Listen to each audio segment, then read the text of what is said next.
Hey, y'all come check out the Best of Buck Junkies Season 2. We got a bunch of clips put together for y'all. Some of it's funny, some of it's very informative, and some of it's stories we shouldn't have told, so y'all come check it out. Starting that buffalo system, and you heard the mix that we planted. What are some of the good takeaways that y'all think of that we had from what we've seen so far? Just going back out there, getting our cameras back out, looking at our cages we put out. What's some of the good? Number one, I mean, we actually provided food the whole year. All summer long. We've never done that on this place. Never had anything in the summer. And that's really the first we've done cages to see how bad it was getting hit. Yeah. That was my biggest takeaway on the good is, man, we put food out there for the deer, and it shows now was when you ride through, there's deer. You see deer all over the place. No, we probably seen last Friday, I probably seen close to 30 deer just going out, getting cages out of the way, checking on stuff, just normal. Every time you turn a corner, yeah, it ain't like I was riding to look for them. We were out there doing stuff, and every time you round a corner, there was something in the field eating, And this is the first year we've seen fawns like we have. A lot of twins. Healthy. The does don't look malnourished. Yeah. They're still big and healthy. I think it's put some weight on them. The bucks are fat that we're starting to see show up on camera. But that was the big takeaway on the good is that it actually worked as providing food for the herd, which that's probably the ultimate goal. Now, did our buffalo system work? We don't have anything to roll down, really. No. I don't think. Maybe mud hole. That might be the only plot you could if you wanted to. That would be the only one that you would. But there's still, we're still battling weeds, so that's the big thing we've got to do. We learned a lot. I think there's no negative takeaway on that part because we learned, what that would be one of my work. positive takeaways to it is we learned that, with the buffalo system, when you do this, you can't just jump right in. Neither one of these mixes will work if your weed control is not. If your weeds are not under control, and your soil is not right, because the things that are in here are mixed. So you got grasses, you got broadleafs, you got brassicas. There is nothing that you can spray on that won't kill something in there.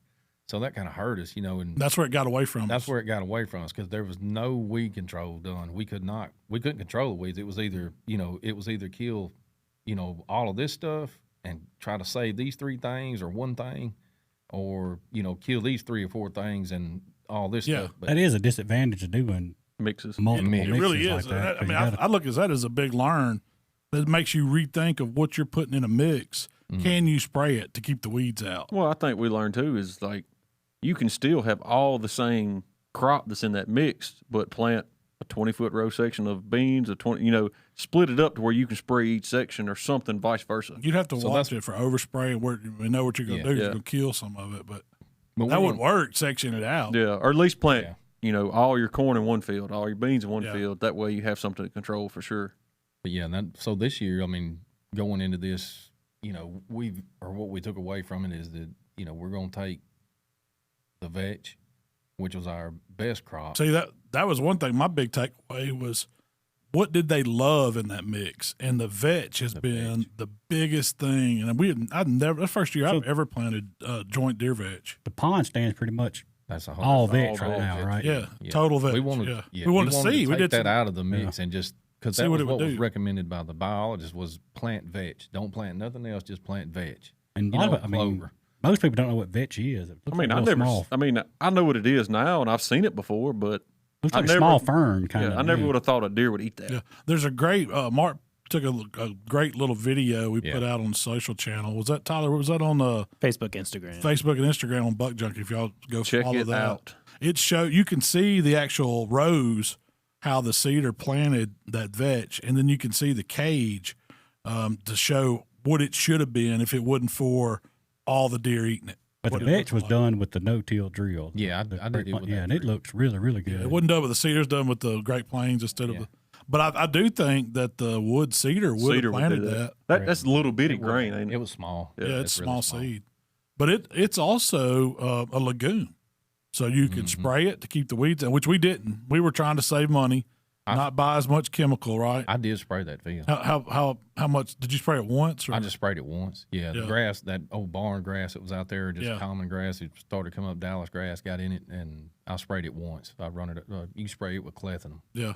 I would say right now that vetch is probably about 5 inches tall, and what's in the cage is pushing 3 feet.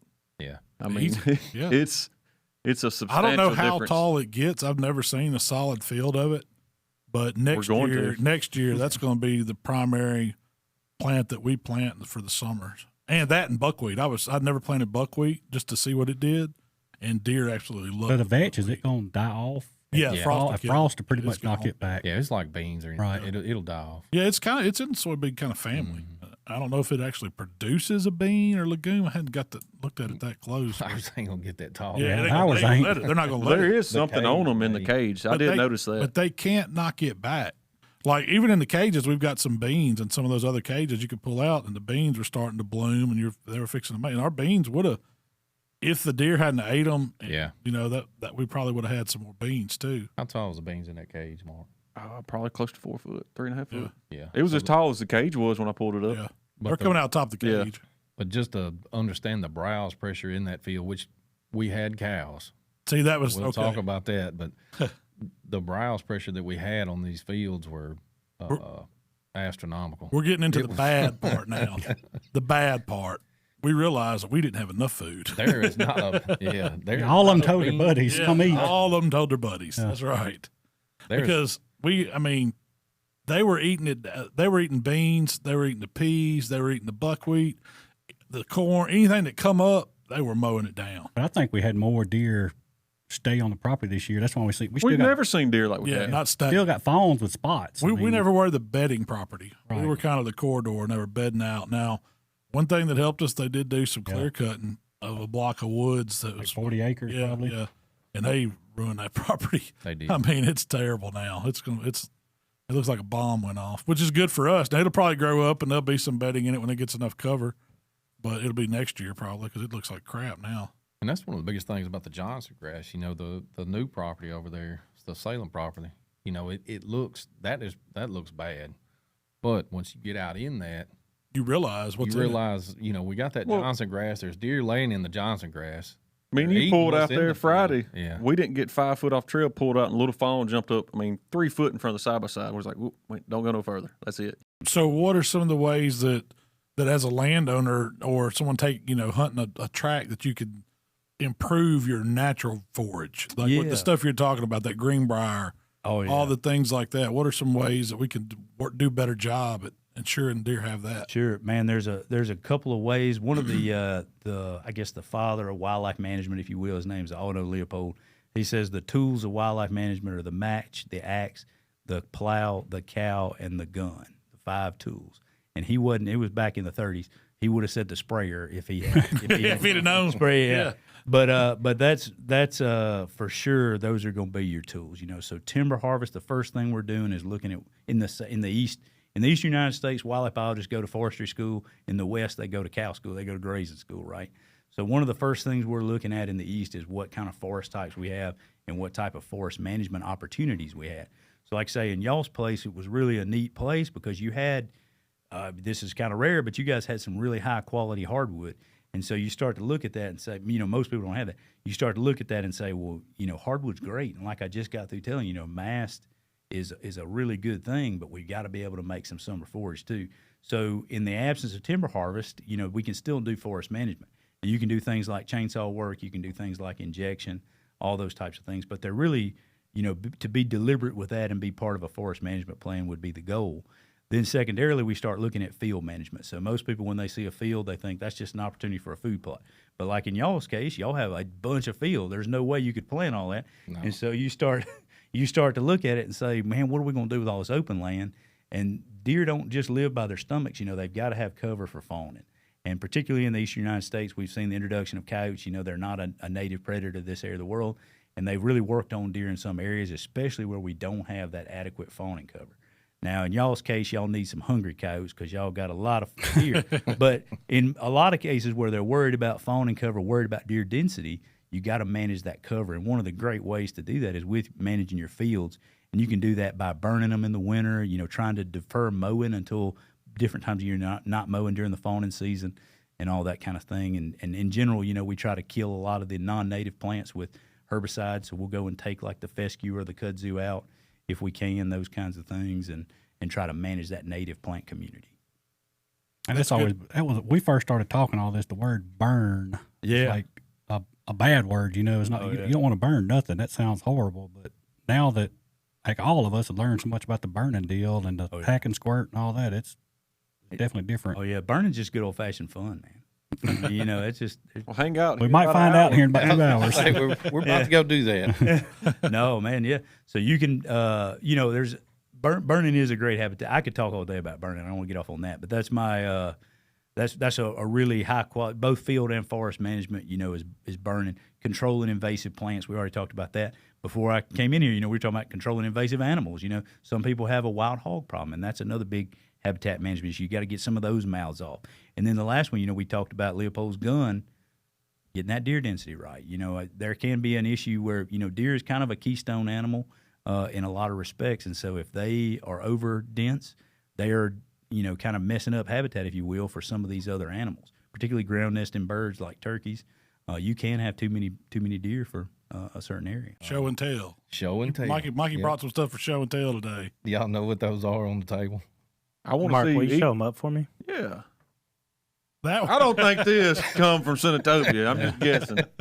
Somebody's got an aloe plant in their office up here. Yeah, that's the aloe plant I was messing with y'all. They come out of my office. We got these big green beans. That come off with a thorn tree. It's a Mississippi snow pea.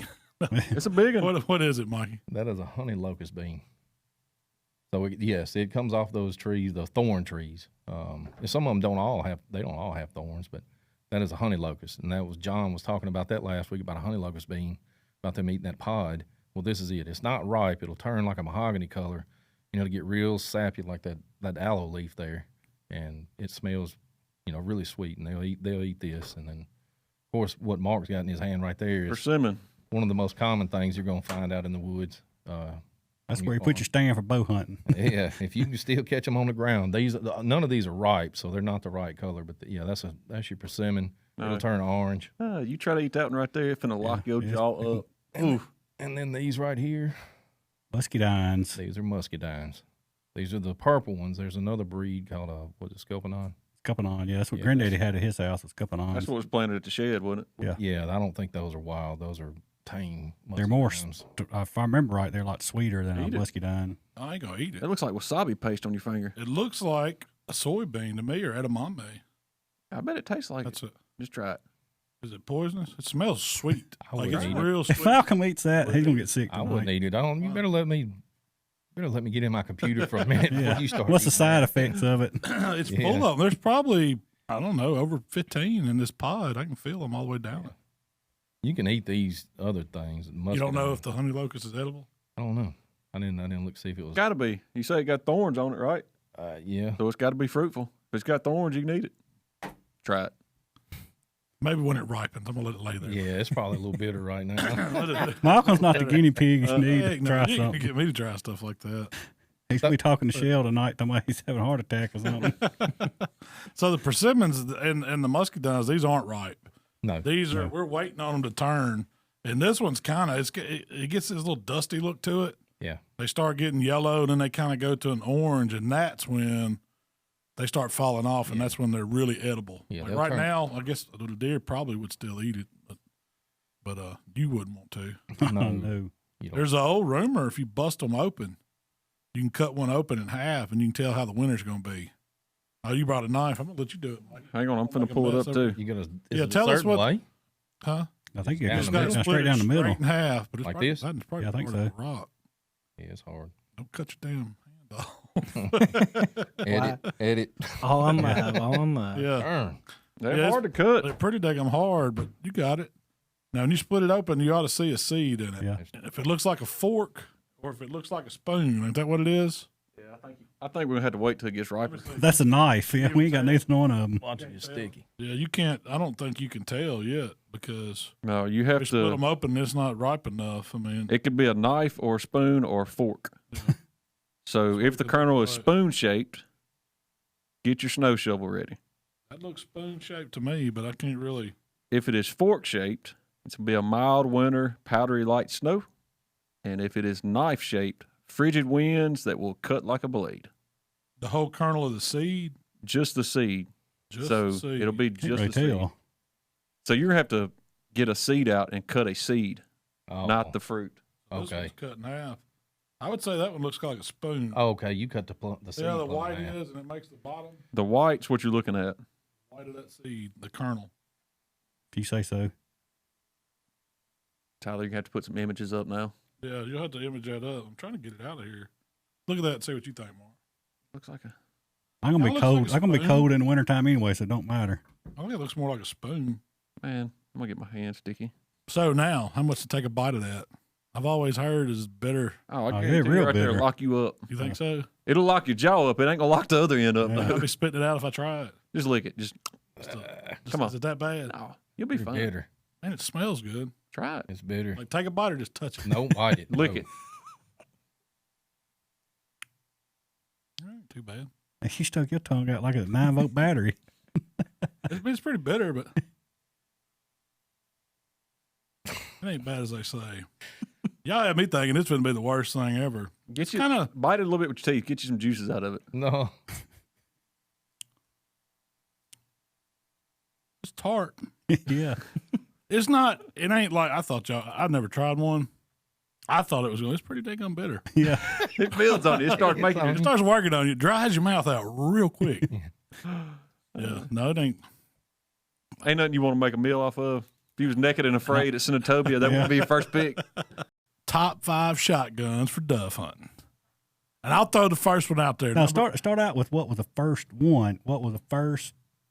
Your first shotgun. Yeah, your first shotgun that your dad or granddad or buddy or whoever that you The first hunted one with. I ever hunted with, I didn't hunt dove with it. It was an old side-by-side, 12-gauge side-by-side. I was probably about 11, 12 years old. And that joker was a shoulder thumper, too. If you pull was it a single trigger or two It trigger? was 2 triggers. If you pull two, you find out what kind of man you was pull two at once. Yeah. For dove, my number 5, and this was probably the first one I ever dove hunting with, was 0870 pump. Remington. There's been many a bird shot with one of them. You can't go wrong. That's the with classic. It's the classic. An 870 pump or a Beretta Nova.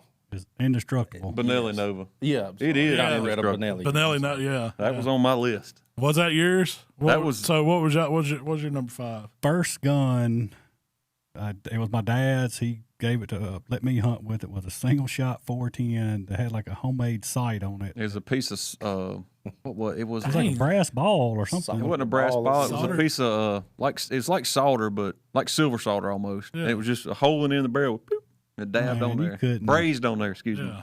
Couldn't kill crap with it. 14, or I couldn't when I was a kid anyway. So the Nova wasn't my 5. It's on the list, but my 5 was the 870. Oh, was yours 870? 870. 'Cause I We mean, go Is back. 5 the worst? Yeah, well, Yeah. I mean, not Or- the Not worst, the worst, but top Number- 5 dove guns. Yeah. Number 5, the 870. Because it's been Pump too many shotgun. times I've seen you do it, Thomas do it, Jamie do it. It'd be the Friday before dove season. We went to Buck and Bass and bought 870. Yeah. I mean, somebody needed something to hunt with. Number 4, now this one I've never owned. I'd love to own one, but I put it on my list because it's like one of my dream guns, that old Satori. Over under. Have y'all ever seen one of I them? seen one. It ain't. Browning Look, story. all you got to do is Yeah, they run. Now they high dollar, but they're about $2,000, something like that. And I don't know how much one of the older ones would have, but that's got to be one of the coolest bird guns. But that's for the guy that's got the fancy vest. Yeah, broke up his shoulder. Yeah, he's got it broke over his shoulder. He's probably got him a little sipping flask somewhere with some scotch in it or something. He's highfalutin. I'm going from 870 pump, Yeah. Browning to Story. going pinky from the- up. You're going from the hood to Yeah.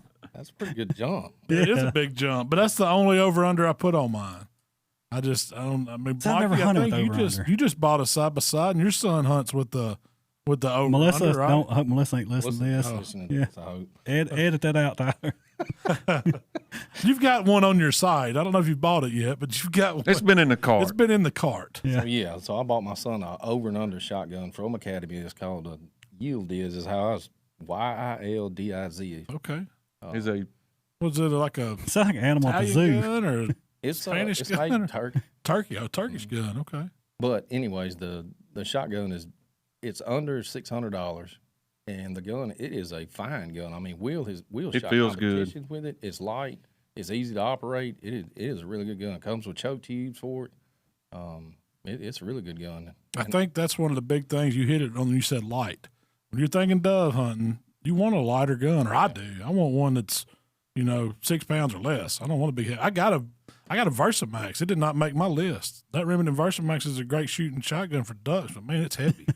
I want something light, so I put the next one on my list. Hold on, we ain't even got to my 4 yet. Okay, I'm sorry. Go ahead, Mark. You're excited about this. I'm going to have to put mine as an old school Browning Auto 5. Auto 5. It kicks like a mule, but that's a classic, though. I think everybody sitting at the table but you has passed that gun around open today and hunted with it. I've shot one.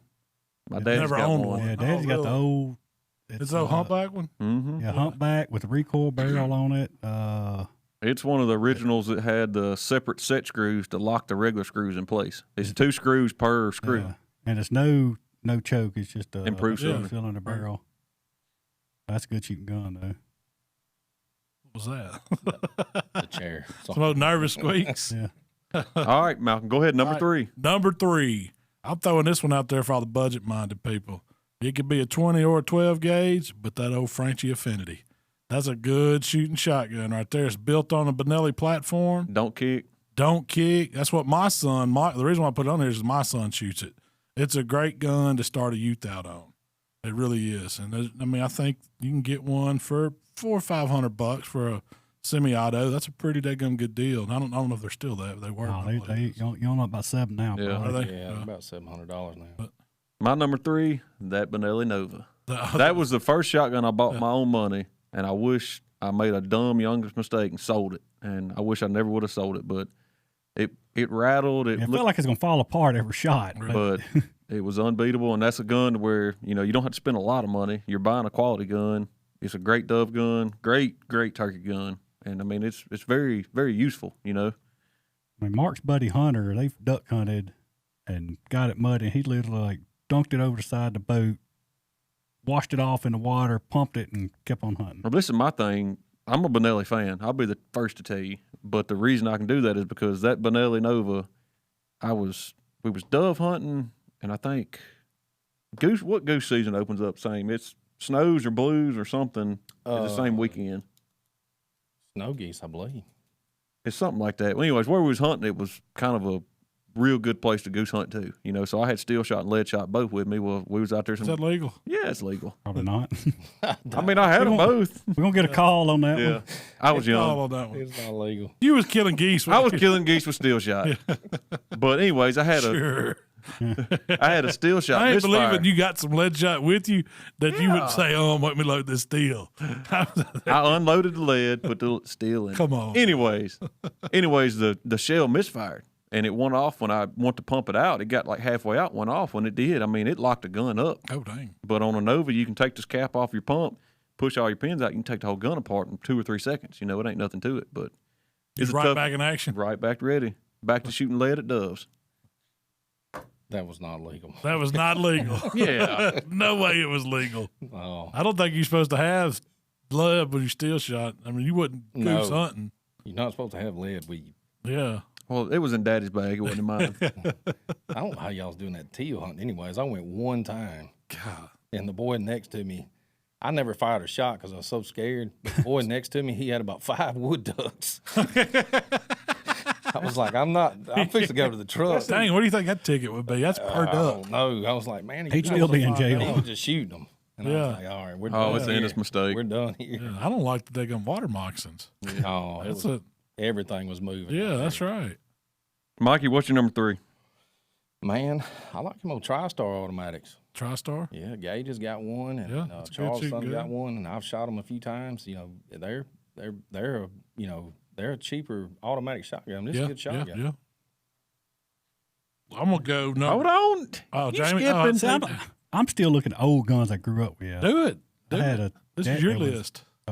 Mark talked about it the other day. I believe it was a Winchester pump with Model a 12. poly choke on it. You could. I ain't gonna tell you what we used to call it. The poly choke. What'd you call We it? called it something different, but What'd you call it? we can't say that. Yeah, you just turned the end of the barrel from do what? It's uncut choke. Yeah, uncut. Yeah, yeah. You could turn it to whatever full choke, modified, improved. Just whatever you want to dial. How are you feeling that day? Don't give that to a kid because that was my first gun. You want to? I'd be looking. I'd be like, that does 70 yards. That's right. Full. That's right. Yeah. Man, it ain't gonna tell how many birds I killed with that gun. That gun there kicked like a mule too. It sure did. I guess Daddy still got it. I think he gave it to Jeremy. It was his dad. It was Yeah. actually his dad's gun before he passed away. On the top 5 shotguns for Dove, number 2 on the list, the 20 gauge Benelli Montefeltro. That's a good one. I bought one of these a couple years ago, and it's a Dove murderer. That's probably my next purchase. It is a smooth shooting. You talk about no kick. You can shoot it all day. I like it because it's a so pretty gun. thin. It's thin. It's light. I think it weighs like 5.5 pounds. Oh yeah, it's super light. You can tote it all day. You don't have no problems with it. Well, mine was a Benelli M2 for number 2. Oh, I like the M2. M2, I like it. It's nothing but a shortened down Super Black Eagle, but that's what I duck hunt with, the M2. But I've dove hunted with it many a times. It's been a good one. It only 12 shoots- gauge or the 20 gauge? This one I got's 12. It's what 2 3/4 and 3. It don't shoot 3.5. Which 3.5 is too much anyway. All right, Mikey. Yeah. Number 2. Man, I'm going to have to go with that old Remington 1187. Oh, that's a That good one. was on my list. Yours, not just any of them. Not the Mikey's 1100, 1187. the 87. Yeah. That was the one I could afford. I never owned one. Never. Really, man, it's a good shooting gun. In fact, there's a slug gun 1187 in the safe at the. Yeah, I like them. I mean, you can get the you can get them in composite or wood. You know, either Yeah. one. They're pretty. The wood ones are really pretty guns, but those composite ones, they're not too bad heavy, but they're easy to work on. They're easy to clean. Take Well, that's apart, another put one back that together. very low recoil. Yeah. Very. For me, if I'm dove hunting, I like a wood gun. I like a wood shotgun. I don't know, it's something about it. You're not hard on Feels dove right, hunting. It getting just it looks out. good. When you go duck hunting, man, I don't want a wood gun at all. I'm beating that thing. It's going in the water. It's muddy. I want something a little more durable for duck hunting. Number 2, Jamie. I had to go Browning. Which one? Oh, man, I've had both. I got the new 12 gauge I got from you. I hadn't really, in all honesty, shot it that much. That old Browning I had, it was a good shooting gun. Oh, big What was it? It BS. was a Uh, A300 or something. 400? remember. No, I had a pump, and I didn't have good success with it. That was a BPS. Yeah. Yeah. I love the way they look, love the way they feel. The one I had just didn't, it Hang loads and ejects out the bottom, and mine just, it was a burr or something on it. It would always hang up. What was that one? The automatic gold trigger. A500. A500. They It's made might an be. A500. Might have been. And now I got the new it's A5. It's not Auto 5, what they call it now. But That's a good shoot. I shot one of those last year during dove season, just borrowed one. and they're not that heavy for a 12 gauge. It's really. smooth. It's a smooth shooting gun. Number 1. All right, top 5 shotguns for Dove. We're down to number 1. Mine is the 12 gauge Super Black Eagle 3. That's because you just I'm got shooting- one. You ain't even shot it yet. I've got me a Carson's White Wing Dove choke on it, and it's fixing to go. He's murder been some doves. holding out on us over there. Yeah. He can be out This there. is my list now. That's You gonna my have your list. khakis on and your fancy vest. Next thing you know, he's going to have the shotgun broke over his shoulder. I couldn't. Pops got him one last year, and rubbed it and in. so rubbed it in. I said, "Man, I'm probably gonna the Montefeltro will probably come out, but I'm probably gonna take that, try to break it in. I don't know. Dove's not really a great load to break in. That one will shoot it. A 12 gauge. You want something. Usually, you want to shoot something more heavier, but That one will shoot it. My number 1, you've already said it. Montefeltro. is it? 20 Oh, gauge. was it? Okay. That's my. See, I'm thinking guns I have or have shot, not guns I Oh, I got I these got one. guns. I've I had got mine. well everything except the Satori. I don't have one of those, but I've had all of these except Yeah. Daddy's Auto 5. Number 1, number 1, Mikey. Charles Daly Automatic. Look out. That's the Mikey special. He likes that. Every time have an old story, he tells me about that Charles Daly he used to shoot. Well, I'm like Jamie. That was my number 1 dove or duck gun. But they don't make them anymore. They only make side-by-sides and over-and-unders now. But back when they made an automatic shotgun, you couldn't tear that thing up. Really? A lot of people didn't like them because they did kick a little bit, but they were really light. They were easy to maneuver, easy to clean, easy to take apart. But I was on with that shotgun. I still got it. It just Scared to shoot it? no. Well, I got to get some parts for Oh, it. really? It's Yeah. a lot of shells. Done been down through there. How many times have you had it underwater? Oh, many times, many times, and it still shoot. When them old Brownings was jamming up, freezing up. I've been in the duck blind when other guns were hanging up, and that Charles Daly still be kicking them shells, baby. Well, Jamie, number 1 Man, my shotgun wife, for doves. my wife bought it for me from shoot, Oak Tree. That's how long ago it's been. Ooh, Oak Tree Outdoors. Yeah. I ain't heard that name in a long time. Franchi 20 gauge. Yep, that's on the list. That is a Yours is it's not a Affinity. It's the one that the Affinity took the place of that. Yeah, see, Thomas's was a wood one with a recoil barrel, just like a Browning, and I loved it. It kicked like a mule. It did kick, and this is the next year up from what his was. It does not have recoil barrel. It's a gas operated, no recoil. Camo. It's lightweight. In all honesty, that's my rabbit hunting gun. That's what it don't weigh nothing. It shoots well. It's been a real good gun. Did a lady's parrot one time. That was a little different. Yeah. I've seen people do. Hey, that's a big thing now. Getting your pets mounted. Yeah. There's a lot of people do that. Do you do dogs? No. I get a couple phone calls every year. No, you really? I was. So I had a guy we were going That's to. just wrong. Rover done kicked a bucket. We need Hey, there's mounted. people do prize bulls. Like some of these bulls that are famous bulls where, they're like a stud bull. Stud bulls. Yeah. They'll do full blown. I mean, can you imagine what that would take? Oh, You're talking about a 2,000-pound animal. yeah. You got it. Yeah. Texas does a lot of that. Yeah. A lot of those guys do. There's, the ones that win the fair. I'd probably do a bull, but I ain't doing no dog. That's what I was gonna say. I can see a bull. I tell you what, I did this guy's dog died and he wanted the skull. I was like, all right, we'll do it. And after that, it was just kind of. I actually made my apprentice skin that one out. Really? I ain't Yeah. doing No. it. You got to draw the line somewhere. Yeah, well, you want to learn this is something you got. We're not doing gerbils. We're not doing dogs. No, I got a 7400 Jammatic Remington. And 7400 or 742? 7400 is one I had. Yours was 742. Man, mine's They made it 742. 742. So one of them. One of them's the Woodmaster. That's what you had. Yeah, that's Well, what they mine changed was. it. Yeah. So 742 was a pre-19. Yeah, mine was 1970. Mine's probably 70s, early I don't 80s. know what year mine was. Did yours have a magazine? Yep. And then they changed the model number to a 7400. Yep. Mine's 742. It was not. I mean, it was a nice gun, but man, that jerk would hang up on you. You'd only like one kind of shell. You couldn't shoot nothing but Remington shells out of it. It would pull the ears out. The ejector was so tough on it. You had to keep them clean. It would hang up. Killed my first deer with it. But it's a good shooting gun.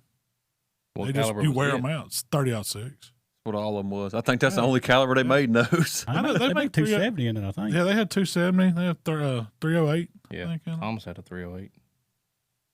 Those were about the normal 3 you would see. You wouldn't see much other than that. They made a pump version. That's of what that my Uncle gun. Jimmy had. He had That a was 7600. Was it 76? 7600 was the pump. I don't know what it was. Yeah. If they changed the model on number. His was a carbine. I'd love to get that gun. But yeah, I don't have mine anymore.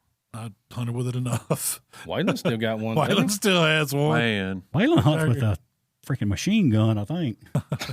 Oh, he'll put 4 in it and if he pop it shoots out, once, he's shooting put him 4. another one. He's rocking with 5, and he ain't scared to get them like bump fire it. That's how. Yeah, if he had a bump trigger, he'd Bump be bad. he can even do that clip in that .6 fast and not hit the broadside of a barn.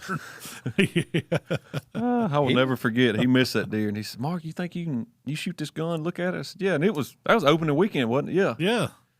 2 years ago. 2 years ago. 2 years ago, we were staying in the trailers down there then. Yeah. I said, "Yeah, I'll carry it home." And he gave me a box of shells, and I slid the shells out. First, I cleaned it. He said, "Oh, I just got it cleaned this summer." Man, it was pieces of glove. It was dirt. It was rocks. I mean, it was everything under the sun. I finally got it cleaned to where the action actually worked. And opened the box shells, slid them out, and there was not a single shell in there that was the same as the one beside it. 250 grain, 200, Biggest 160. mushroom in the woods. That's what he says. He likes some big 220s. You get some round nose, mushroom, yeah. big round nose bullet. Then you get a ballistic tip, and He likes shooting about 70 yards with a 220 grain bullet out of it. They don't run very far to hit them with it. But it was, It's a lot of lead going down range. I guess that's when it was. I went in the trailer to go to the bathroom or wash my hands or something, and it was like 5 shots rapid fire. And I'm like, what are they doing? They're like, oh, Waylon's sighting it in. I'm like, at a plate. There wasn't no sight in. We were trying to see if it was on. But go ahead and take a few shots at it. he did. He was clicking them off. His gun does not jam. That one don't jam. Yeah, that one does not jam. I don't know how it don't jam. Oh, he could have done a Remington commercial with that thing. It was slinging them, boy. All that grit and stuff, and polished insides of it up good. I've never seen a gun that dirty. Like I've never. I mean, I've seen muzzle loaders with black powder He was cleaner trying to than talk that him into gun. retiring it. He said that gun. Man, I bet it's 30 years old. Can you really cull out? Everybody talking about cull deer. Can you really cull genetics out? I've always been under the impression that you really can't. I don't think you can. Because, I mean, you'd have to have such a big area that you were, Correct. You know, because the way the most people I know that hunt don't have vast thousands of acres like you see some of these farms have. No. We're talking 200 or 300 acre little farms that we have. Those deer's range is way beyond our property. So no matter what you do on yours, Your neighbors might have one. Yeah, I don't know if you'll ever stop. I mean, the only way I could see it even possibly, you know, say you got a cull buck like Sling Blade we killed last year. Say you have that buck every year. You know he's going to pass that genetics on. And the only way you're going to be able to get that out, you're going to have to kill that buck in bow season. You're not going to be able to let it go to Thanksgiving and the rut starts because, I mean, how many does is that buck going to breed a year? And you just went from him passing his genetics on to 5 does, for instance. So now you got 5 of them out there that have it. Yeah. And if you have, and if that doe has twins, There you're you're doubling and tripling it every go around. I mean, I don't know. I don't know if rack shape or what that rack looks like is really genetics. Yeah, if it passes Some of on. it is, but some of it's injury, some of it's disease, some of it's, you know, they may have bumped that, you know, something might have happened to that when they were in velvet. Yeah, when the horn is still soft. Yeah. Well, that's what the biologist said is that, you know, a lot of that like we had that one horn genetic, and I told him about that, you know, and he said probably a lot of that's not genetics, Mikey. It's a bacteria that they get in their horns during velvet season. He said if they get to horsing around one another and rubbing on one another and their horns touch, they pass it that easy, one to the next one. And so the next year, that bacteria may affect that deer. It may affect him right then. So go ahead. No, you first. Well, I was going to say that big 6 that I shot last year, when we took it to Rob the Skull Man, he brought it to our attention. He said, look at the bottom of the horns. He said they've got this like a rot almost on them. And he said he's never seen that before. He almost wondered if it never shed. If he's had them antlers for years. Yeah, like because it was already starting to break down just on the underbelly of that big beam, the main beams. And he was like, that shouldn't, you know, that's probably why that deer was a 6 and never going to be anything but a 6. It had some kind of problem. I don't know. That wasn't necessarily genetics. It was probably some kind of bacteria or something that got in them. But it still looks like that. Even after he skull mounted it, you can tell where that was. Hunting bloopers, screw ups, and sticky situations. I mean, where does that one fall in? Sticky situation, I guess. Yeah, I mean, you got to think that could fall in that border patrol stand. Like we've all killed deer and we've all hunted together, and you know we've all had some good stories from hunting, whether it be going to get a deer out of the woods or maybe. I mean, I have been experienced where we had to run across property line to drag a deer across a wide open sagegrass field, but. We've all been there, and I mean, we've all got stories to go along. And I thought it'd be, you know, pretty entertaining. And to start it off would be like Daddy's situation this morning. You shoot a deer, and if it runs, whether it be with a bow or rifle, you have no control over where that deer's going. And it might drop off a bluff, drop off in a ditch, and you may not be able to get it out right then or have to call for backup. Or I've never heard anybody going in with a chainsaw to go get a deer out. But, I mean, that's what led to this topic. And kind of go over some of the stuff we've experienced and, you know, stories we've had going to get deer out. I mean, I got one on top of my head that's probably one of my favorite ones to date, but it's just, you never know. And it's kind of how we would handle that situation, and maybe we'll learn from it. You know, I mean, we've all learned from plenty of experiences like that, and kind of led to this topic, though. That's going to be a fun one there. I know some stories at this table for sure. I know for a fact it is. I guess one of my first ones, me and Jamie, we all come from a background of four-wheeler riding and stuff like that. So we always had, you know, big four-wheelers, jacked up, mud tires, and we lived on the edge of a bottom. And a lot of the old guys shoot a deer down there, and they had no way to go get it, you know, other than drag it. So they'd always call us, never failed, Thanksgiving morning, Christmas morning, hey, I got a buck down. Well, one of them we had was one of the ones we had to go get. I know which one you're thinking of. I ain't finna tell that one. I'll tell it. That'll be a oh, that's a good one. The one I'm saying is the one Brick killed down there across the canal.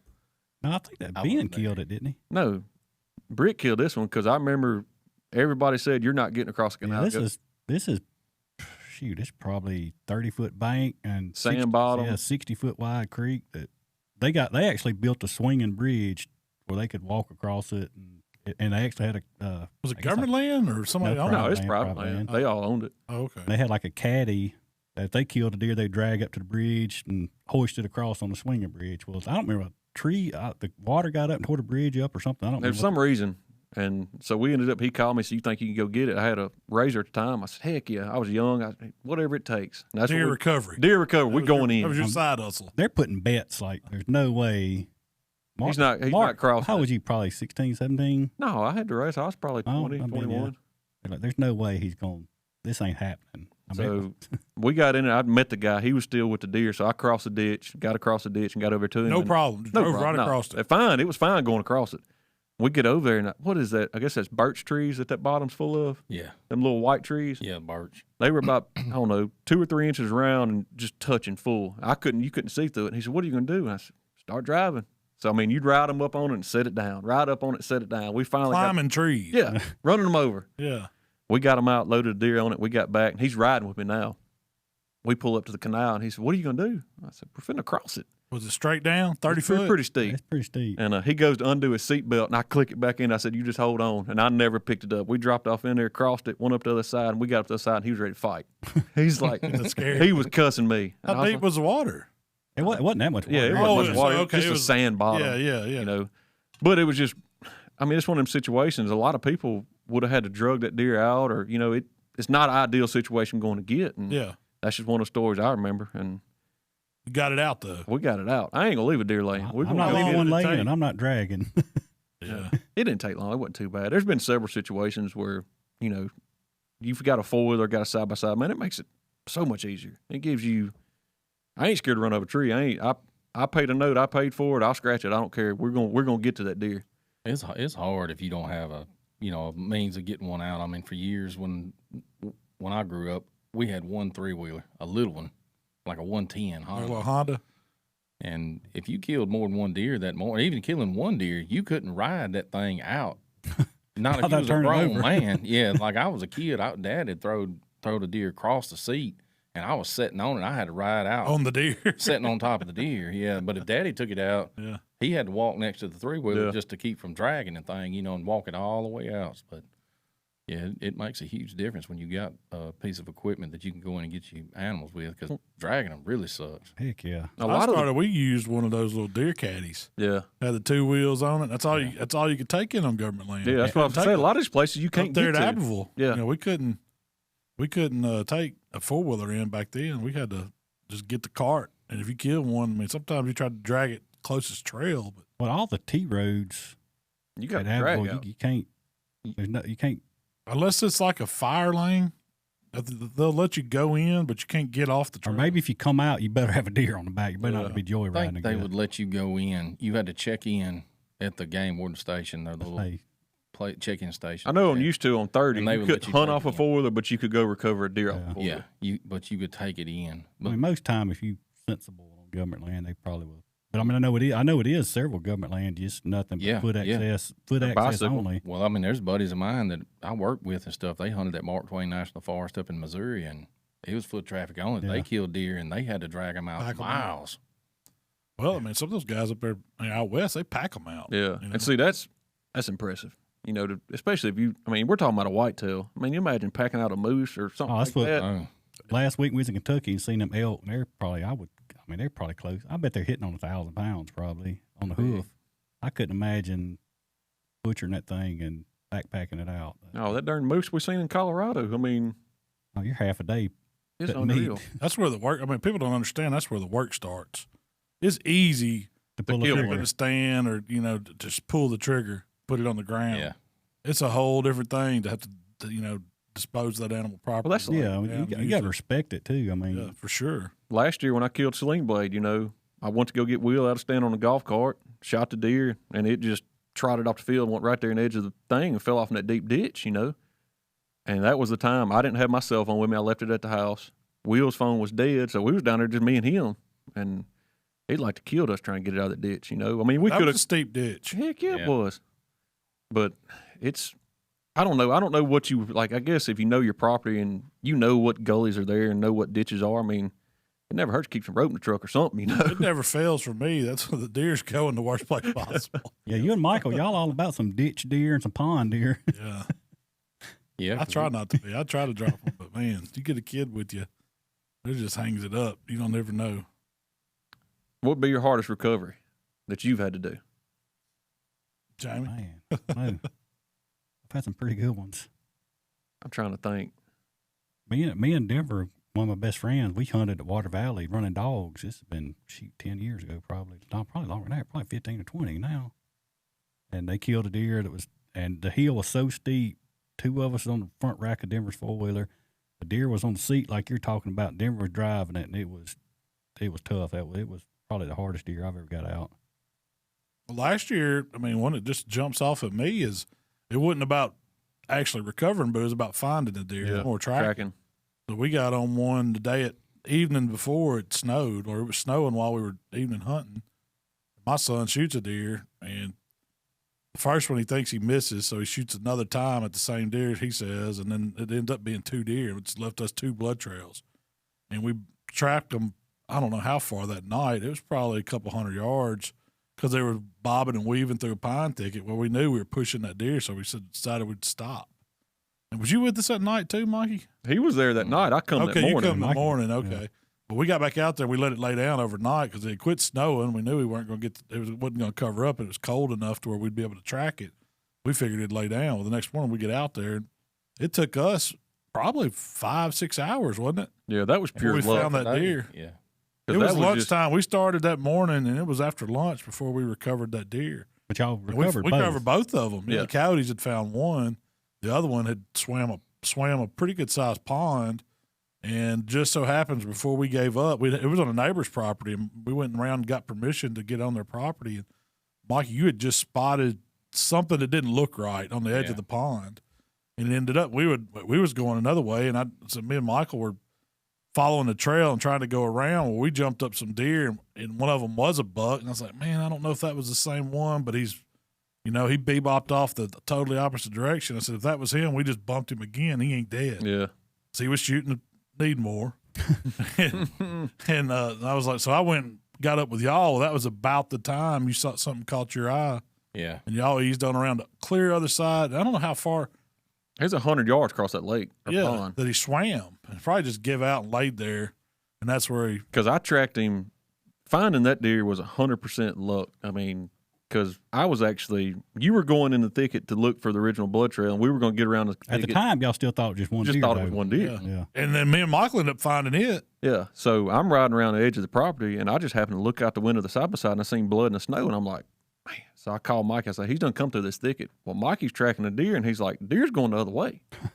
And I was like, well, I got blood to the fence, and I got good blood to the fence, and ended up. Couldn't find it once he crossed that fence. Once he crossed the fence, and what my theory to this was when that deer jumped that fence, he got hung up a little bit enough to where I think guts plugged the hole. Yeah, something plugged the hole, and as soon as he jumped that fence, he quit bleeding. Because I mean, he was bleeding good until that fence. Yeah, and I kind of tracked him once we got permission to get on that landowner's property. We tracked him. I knew he was heading over the hill, but there was nothing to go off of. I mean, there was no blood, there was no hair, there was no nothing other than a few tracks, and there'd been enough deer through that morning. You didn't have a good set of tracks to go off of, and it was 100% luck, but that's when we started backtracking that blood trail and realized, crap, we got 2 blood trails. And it still, at the time, did not make sense to none of us, No, we didn't, because we found the other deer totally opposite direction across the ditch. Coyotes had done got it and fought, had their way with it. And it was, I guess they were trying to drag it off because we had rode over that morning, didn't realize it. I don't think we passed that. I don't think he was there. I think the coyotes drug him. While we were on the other side of the ditch looking for the deer, I think the coyotes drug him out of the thicket trying to get him back to the ditch. That could have very well been the case. But we did spot buzzards that morning. And that's kind of what I knew there had to be something. There's no reason those buzzards would have been. I mean, that's to me. If I go back the next day and they're already on it, I know something's around there close. That's one of the best things to look for if you see buzzards in your areas. And they'll find go to them quick. I found deer we thought we didn't find a week later, and that was the case. I mean, the buzzards unfound it. It's amazing how fast them things can get on stuff sometimes. Because I mean, it happens really fast. Something gets hit in the road. You got hit that morning on the way to work, and you can come back and them buzzards have done took him. I've had a head in the back of a pickup truck, and they've been on it before. Really? For real, yeah. They've been circling. As bad as that situation sounds, that story there, like that is not by the book, and that is not nothing. That's that was a unforeseen, difficult situation as far as hunting goes. But stayed on the track. We've done everything possible we could, and we found both deer, even though it was not intentional to kill both deer. And the coyote. And the coyote, yeah. But that's one of the biggest things. I know we preach a lot about, give that deer 100% of your effort to find it. Yeah. And we did that day, and it turned out to be great. That deer's hanging on the wall, and that's one of Michael's biggest kills, Yeah. Before we jump too far ahead, Mikey, who's on the board? Well, I think Malcolm's on the board. What he was. I We were told going to y'all. skip it, but then Malcolm could sit down in here and say He got something. offended because he got nobody. Does the armadillo count? It counts. It counts. You're Oh, on I the got board. 2 on the board then. Because I let Michael shoot one with the shotgun because I hate armadillo. I don't know about y'all, but man, they dig ankle breakers. They do. I mean, it never fails. I'll be walking down the trail or something, and there's a daggum armadillo hole in it. I'm gonna step in it. But they will destroy. They destroy everything. I consider them invasive. They're hard-shelled pig, ain't they? Oh man, they're terrible. State of Mississippi does too. Do they consider? Is it considered a nuisance? Or They want you. That was invasive? when I was trapping wild animals. That was Yeah. the one animal that I had to dispatch immediately, or I could not let it go. Really? You had to kill it. What'd you do with it after you kill it? Just find a You didn't place eat to- them, did you? You No. seen the people that eat them? No, Oh, bowl I ain't of never food. been You that. know, that's one of the. I don't know how many animals do, but it's one of that carries actual and spreads leprosy. Yeah, yep. I guess it's got some gene or something in it that carries that. I wouldn't want to mess with them. I don't ever touch them. I mean, I always wash my hands when I used to mess Yeah. with wild animals or wear gloves, but still, with that one, yeah, you make sure you clean yourself after you get through handling one of those. I was coming off the old pond levee, had my dogs with me, holding the lap dog, and had Lab sitting beside me, and I saw armadillo sitting. It was broad daylight. I mean, most of the time you don't see them to the evening, at night, but it was middle of the day. I come over that levee, and that jerker didn't see me, and he sat there, and I just slowed down, checked back a little bit, and I said, I hadn't had nothing with me to shoot with. Holding the dog. And I said, all right, I got him with his front right tire. And, man, I eased up on him and gagged it on him, and, man, I got him good. Have y'all ever watched Jackie Bushman? I know, Before? yeah. Jackie Bushman, there's been several videos where he is Chasing trying to them. catch. Yeah. Armadillo. Now he's he's a good bit older than us, but he was probably our age back then. Yeah. And he's caught some of them. Hey, Dip nets and stuff like that. I got a good story about that. Now, this back in my younger days. I was working at a casino as a bellhop at the casino. Me and used to hang out with those valet guys out front. They'd park the cars. I'd take the bags in. We had these old people from all over was coming to Tunica back then to the casinos. And I don't know where this guy and his mom was from, but he had the craziest voice, and everything he said was, "Hey, Mom, look at these suitcases." And he was I guess From he was Boston? Yankee, somewhere. Is me and old dude named Charles was out there, and there's an armadillo walking around in the bushes. And Charles said, "What's this?" And he eased up. And Charles was one of them can't get rights kind of. Oh, really? I think he might have done a stint in prison department or something. But he was parking cars. So he eases out there in these old bushes around Samstown, comes back out with his tail, and he's just got this armadillo, and it's just kicking. He just holds And the dude's over there going, "Hey, Mom, he caught an armadillo." And Charles, and I was like, man, I've never seen somebody snatch up an armadillo by the tail. And he was walking it around. I don't know what he did. I don't know what he did with it. Carried it home. Carried it home, He'd have probably. dead. Yeah. Oh, it was. It was clawing at him. Man, them things, they got, they dig him whole. They got some big old claws on them. It That's does like Charles. over at the Border Patrol stand, we found them holes that had full-on highway trails going to them, 'cause Yeah. we looked and I was like, is that a deer trail? And look, and it's a hole on each end of it. And I've got them at my daggum house. Yeah. Like, we live on the edge of some bean fields, and it never fails when it gets cold like this, where their dryer vent comes out of the wall in the corner. I'll go out there in the night, and let the dogs out, and they start going crazy. And there's a daggum armadillo over there in the corner, huddled up by the dryer vent. Man, you got some homeless hood armadillos over there. Oh, hey, man, we got skunk. We got all kinds of stuff around the house. It ain't fun. Well, there's a trap made that is, you can catch them several different ways besides with a 22, but there's a trap that's made. This guy has an armadillo farm, and he actually makes traps. What's he farming armadillos for? I don't know. I didn't Research or something? I guess You got to have a live armadillo to have the trap, though, right? No. So this guy, what he done was he had scented and unscented traps.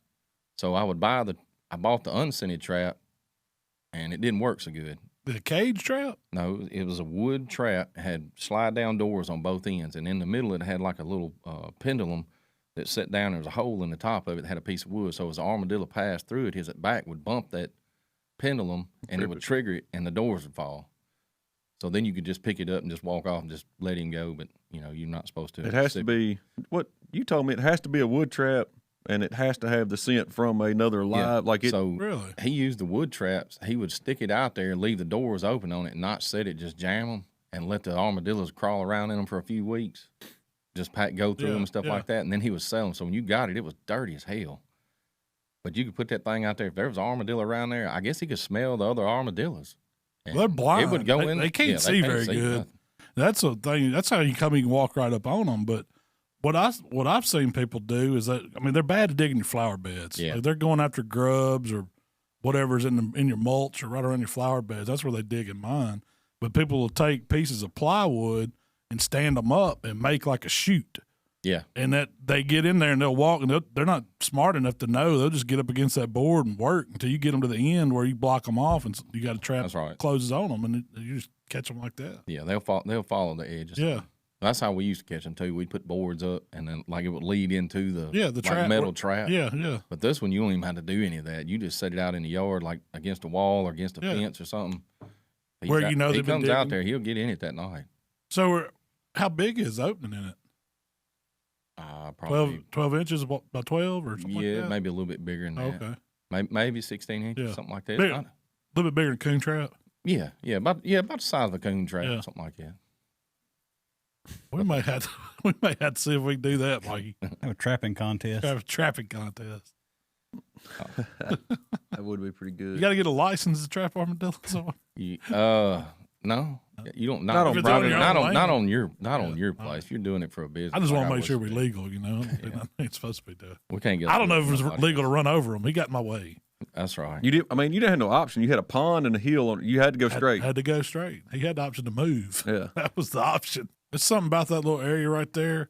In Tate County, deer act like they're supposed to act. Mm-hmm. They'll respond to grunt calls. They'll respond to rattling.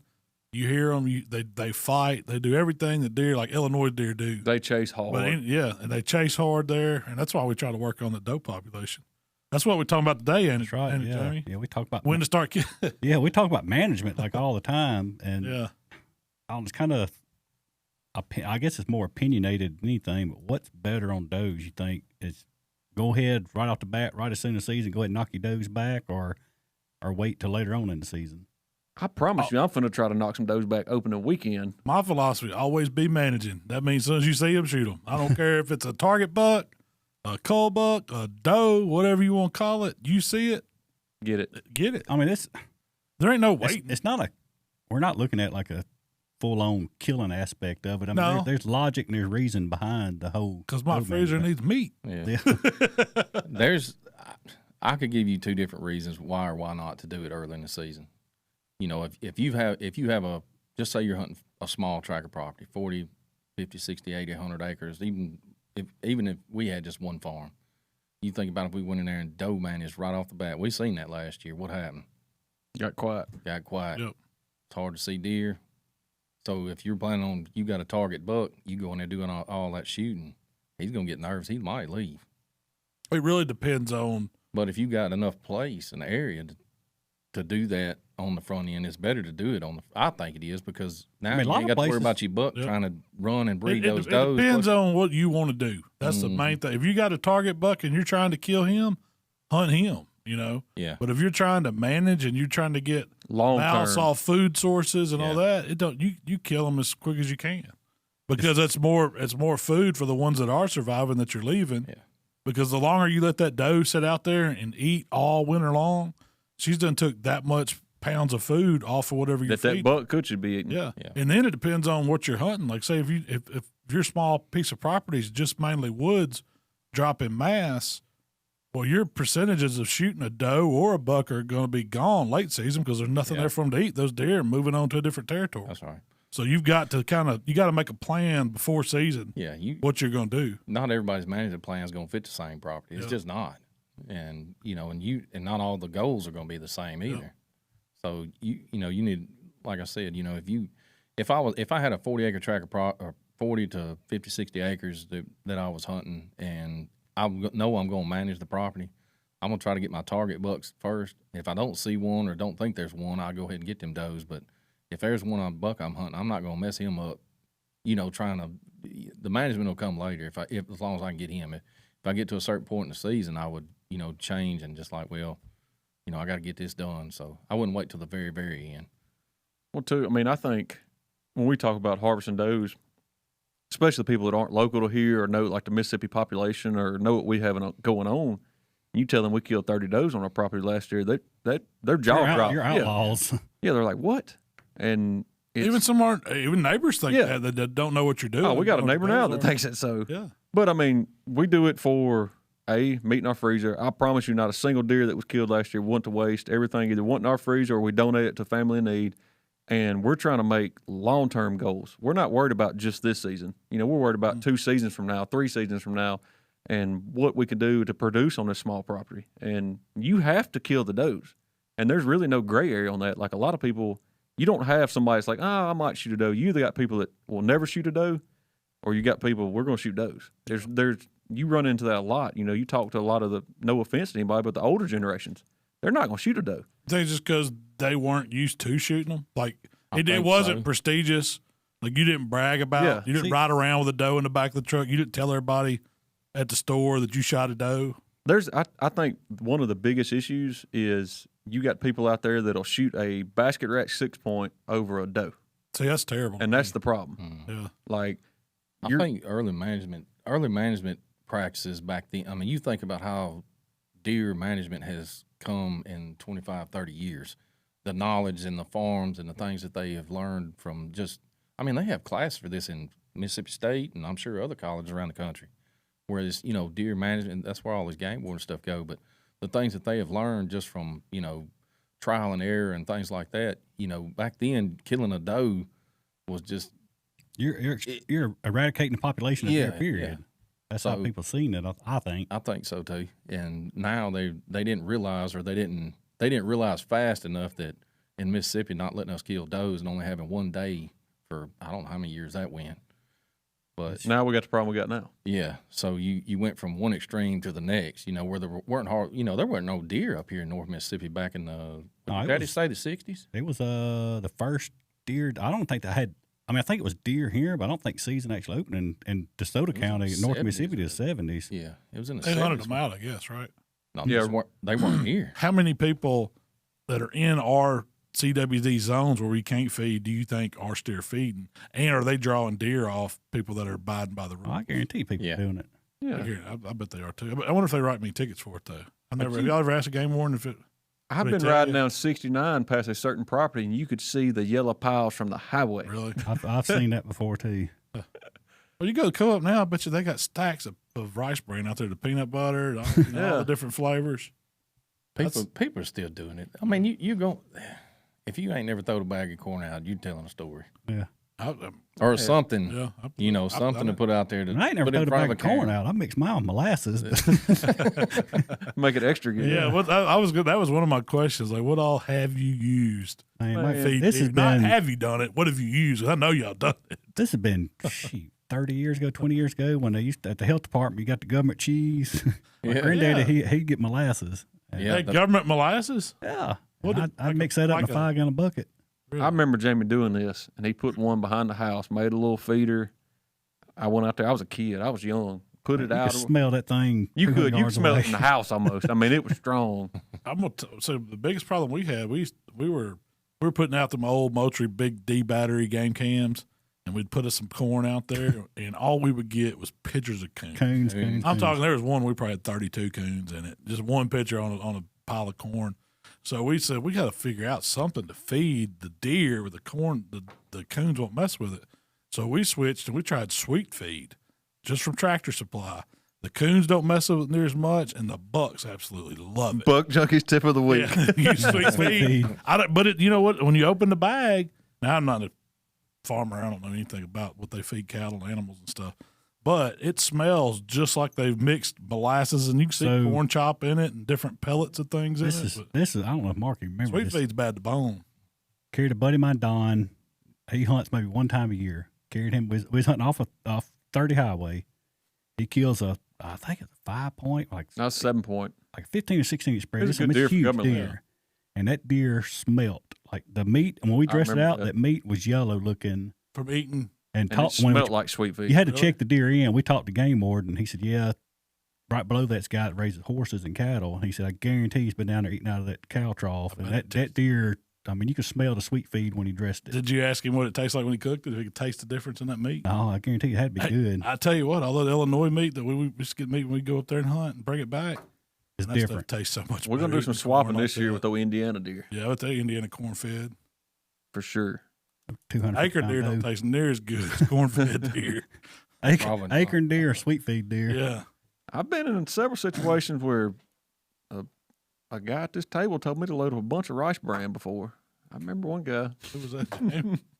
Tyler, what do you know about rice bran? Look, we used to drive to Arkansas to get rice bran. Nobody was using it in Mississippi. It was in some of those, deer cocaine products. And if you looked at all that stuff, it was like bran and never told you what it was.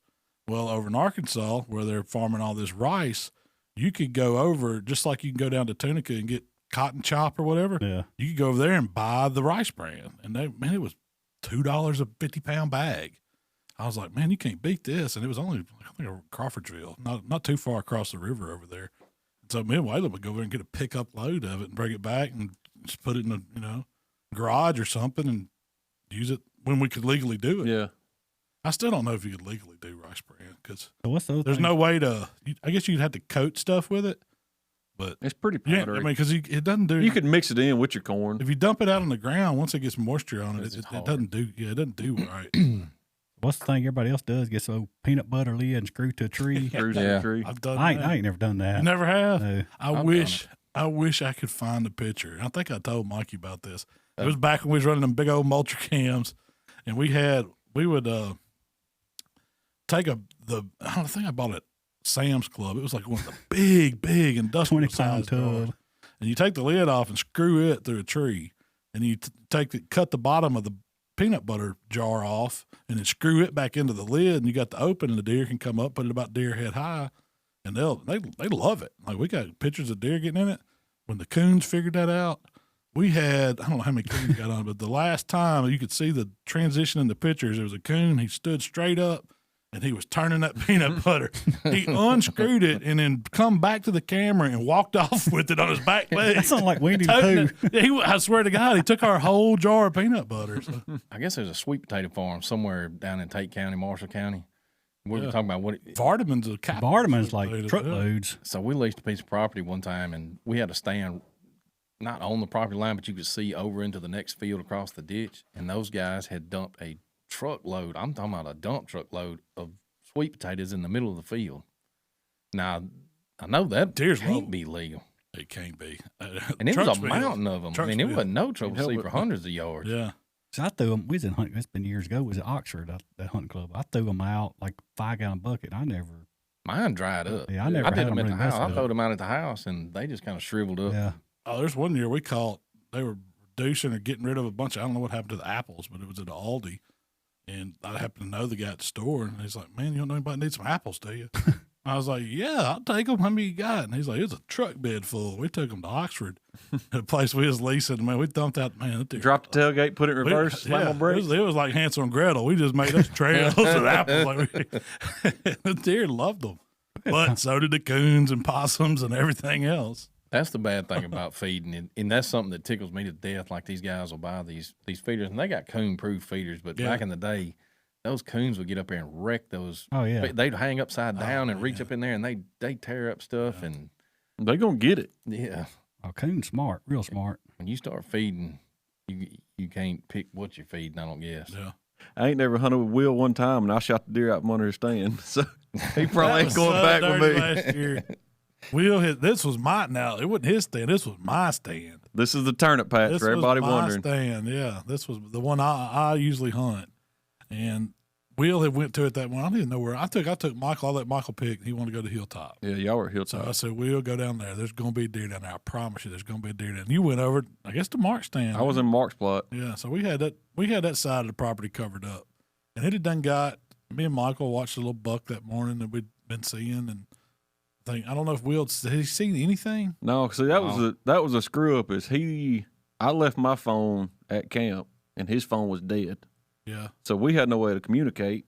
So I had no idea what time it was. Like, I was trying to be quiet, because I took the golf cart that morning. Yeah. And I said, well, heck, it's got to be 10:30, 11 o'clock. Like, I had no idea what time it was. So I slipped out of the stand and eased over to Will's stand. Well, he didn't even hear me pull up, So I get off the golf cart and I park it up the hill, and I'm walking down to the stand, and I ease the door open. He's standing there, and he had already unloaded his gun and everything. He was fixing to get down. Yeah, he was getting down too, and I said, hey, what time is it? He said, oh, no, my phone's dead. I said, you talk to anybody? He said, no, I ain't talking to nobody. And I'm talking to him, like carrying on a conversation. I look through the box stand window, and I see Sling Blade come out in the food fight. I mean, he's trucking. And I was like, Will. I was like, don't move. And he, of course, I always mess with Will. He don't ever take me serious. Of course, he did not take me serious then. So I squat down, and Will's didn't have his gun, and I was like, well, crap, I can't let him get off the plot. So I squatted down, I shot, and of course killed him, and Will's like, what'd you shoot for? And I was like, because it was a deer. He said, I thought you was playing. He said, well, he never even seen the deer. Oh, he said, what was it? I said, it was Sling Blade. And he as soon as I said that, he was like, he just soaked up. And he's like, you serious? I said, yeah. He said, oh, would you hit it? And I was like, well, yeah. And he just got madder because I know I hit it then, But he was not happy that day. Uh-uh. I don't blame him. He got his deer right out from under him. I mean, He's been sitting there all morning waiting on that buck. He probably played that out 20 different ways. I Mark bet. could have. Mark passed me the gun. Yeah, Mark. I mean, Just shot him in the leg and let me finish it. There'd been all kinds of things that could have happened. Hats off to Will, because he did have good gun safety. He was unloading his gun before he got out of the stand, but I shucked one in mine and I got him. That recovery on that one was pretty tough. Yeah, because he fell off in that big ditch. Yeah. He put in work though. Me and him was. Well, we got worried about y'all because neither one of you would respond, and we heard that big gun go off. It wouldn't know, but it was about 11 o'clock. Wasn't it? It was on up in the morning. We had already done. We done got through and got down, went back and got a biscuit. It was pure luck, because I don't know if that deer stepped off on the edge of the field and seen us up there and tried to dart across the field, or why he went that way. Or nothing else. But yeah, because he come long ways down the field, didn't he, from south to north. He come all the way far south. He should not have been running that way. No. He should have been. He should have cut straight across. Or went straight across. But he come all the way up, and I wonder if he wasn't sitting down there on the edge of that ditch thing you pull up. Probably so. And he did. He might have been sitting there all morning. Across. He might have been in between y'all. But he was living there. Because that's where we had that sunflower patch, and he'd been in that sunflower patch all summer long. He's at the taxidermist now. He's finna be back at the house. He's finna be back at the house. Man. Yeah, the coyotes have chick that scrape just as much as the bucks. They do. Yeah, that's a calling card. I don't know why. Animals. I guess they're just drawn to the scent of it. That's got to be what it is. Yeah. That's I guess it's seeing who else or what else is in their home range or home zone. We got one more coyote that ain't gonna check another scrape. Mark pretty much halved one. Yeah, we turned it into two. But how far a shot was that? It wasn't 75, 80 yards. But that 28. I mean, there just ain't nothing but some skin hanging left.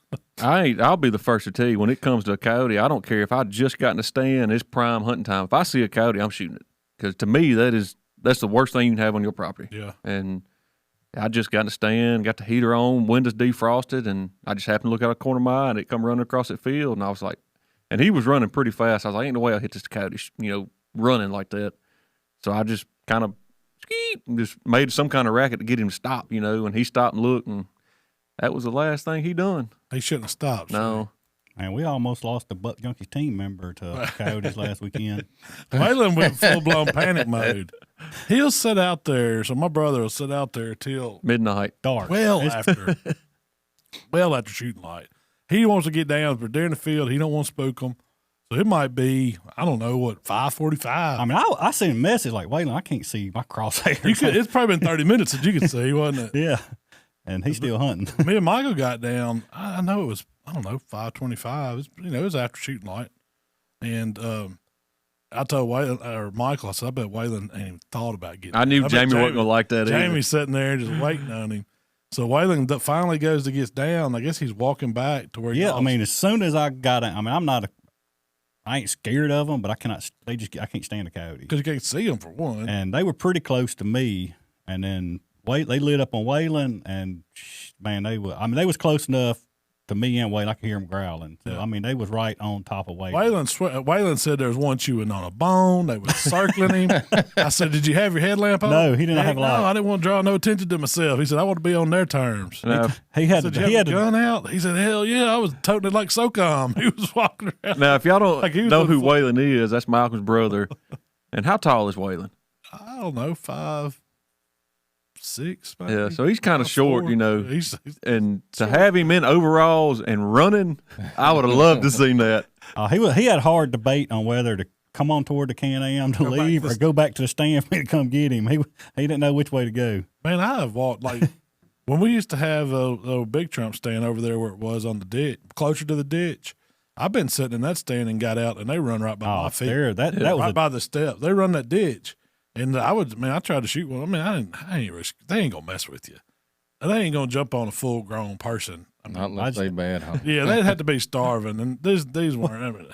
I know they sound a lot, especially when they're grouping up. You know, this sounded horrible. And barking and carrying on. But Waylon was he knew he was getting attacked. He said they done picked out a weak one. They knew they could catch him. They could catch him. He was thinking about them hyenas on Mutual of Omaha when we were kids. He was thinking about jumping they done circled him, biting their butt, just gnawing him down. Yeah. He thought Jamie was going to pull up there and have a pack on him. He was still shook up when he got to the camp. Oh, yeah, that's the first thing he was talking about.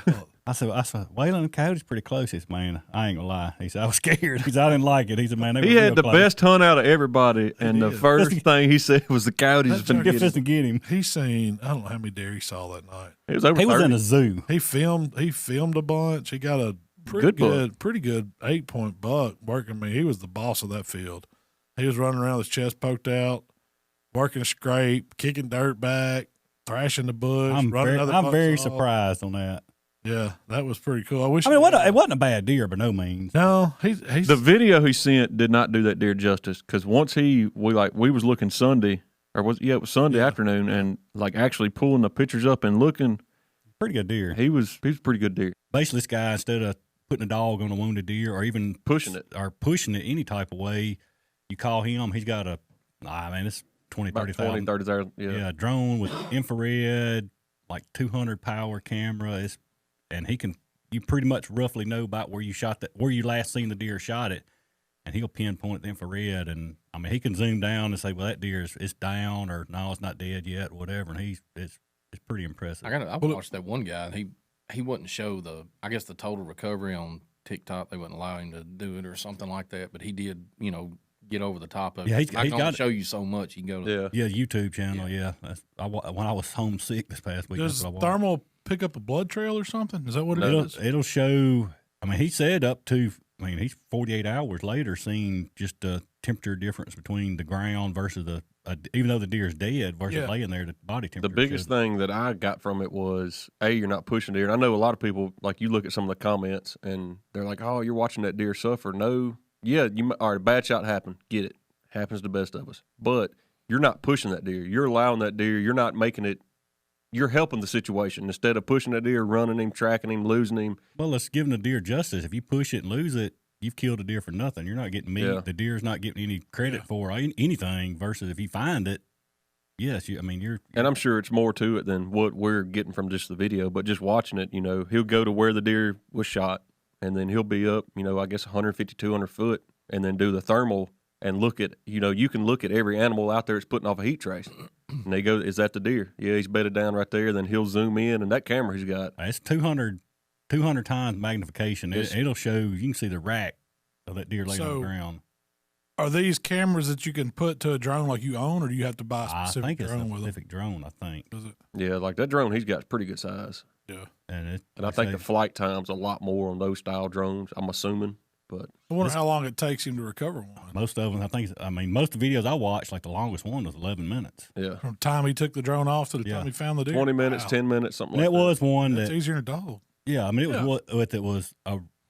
he had real bad reception. He had to move closer to the actual guy's deer stand, I guess, and send a drone up again. But other than that, everything was pretty daggum quick recovery. It makes perfect sense. So what do they do? They're backing out as soon as they take a shot. They take the shot. They don't push the deer at all. They make sure they got blood, and that's it.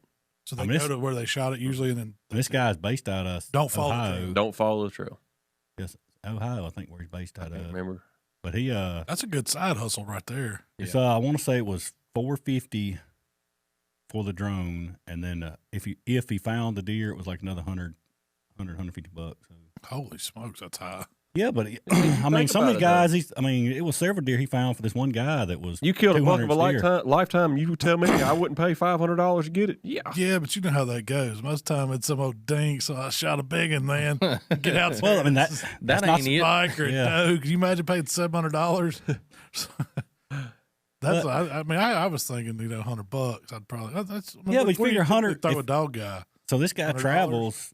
I think dogs are. Some of them guys are. No, high. That's a guy in South Mississippi. You're several $100 for him to bring his dog out to track it down. And then again, like I say, dadgum, a dog is very, very good. I use Sadie. You wanted to put Sadie on my doe. You were just trying to hustle me for $500. I just want, She went 10 yards. I'm gonna send you that bill. Yeah. The physically challenged hunt at Arcabola Lake started in 1990. So this is the 32nd year that it's gone on. And the hunt takes place in it's a little over 1,000 acres below the dam at Arcabola Lake, and that area is restricted to hunting, so nobody gets to hunt it except these guys for this hunt, these physically challenged individuals. And so we've got 35 stands scattered throughout that. It's about 1,200 acres. We got 35 stands scattered throughout there. And we take the guys out to the stands, and when I say we, the rangers at Arcabola Lake as well as volunteers that come out and help. And we take the guys out to the stands. We get them set up. We retrieve the deer for them, clean and process the deer for them. So. That's kind of a broad overview of it, but I mean we can get into a lot more specifics than that. So, no, it's definitely a big operation. I had no idea until I stepped foot out of the truck Friday, as far as like you say, the amount of volunteers and what would your head count be as far as people outside of the hunters that makes this happen? So this is my third year actually being in charge of the physically challenged hunt. I've helped with it now for 13 years, but this is my third year being in charge of it, and I can tell you there's a whole lot more that goes into it than just showing up on Friday morning and getting guys out into the woods. It's a year-round process. I mean, it's a big ordeal. Just you just don't go put a guy in a stand. I mean, certain stands fit a certain hunter better than another stand will, and I mean that's something y'all have to pre-plan and get lined up, way ahead of time. Right. Yeah. Exactly. And this hunt caters to several different disabilities. We've got everything from amputees, quadriplegics, paraplegics, muscular dystrophy, different diseases that affect people who can't just go hunting on their own. Yeah. So they need assistance getting out into the woods. They need special accommodations, things like that. And this may be the one time they get to hunt the entire year. This may be the only hunt that they get to sit in a stand and enjoy what we take for granted, Right, yeah, exactly. And a lot of them, that is the case, just because they don't have the means, they don't have the land, they don't have the ability to get out into the woods on their own. They don't have the equipment that they need to hunt successfully, safely, things like that. And Jamie's right. We have different stands set up based on the disability levels. Some of the guys stay in the power chairs, and they can, through hand controls, drive their own vehicle. And we've got some stands where they can drive their own personal vehicle close to the stand, unload their power chair, and we can help them get into the stands right there close to their vehicle. Some of the other guys, we load them up on side-by-sides, and we go deep into the woods, and we can, unload them into their chairs and into the, out there in the woods. some of them, we've built stands that are big enough you can drive 4-wheelers and side-by-sides into the stand. We can close the doors behind them.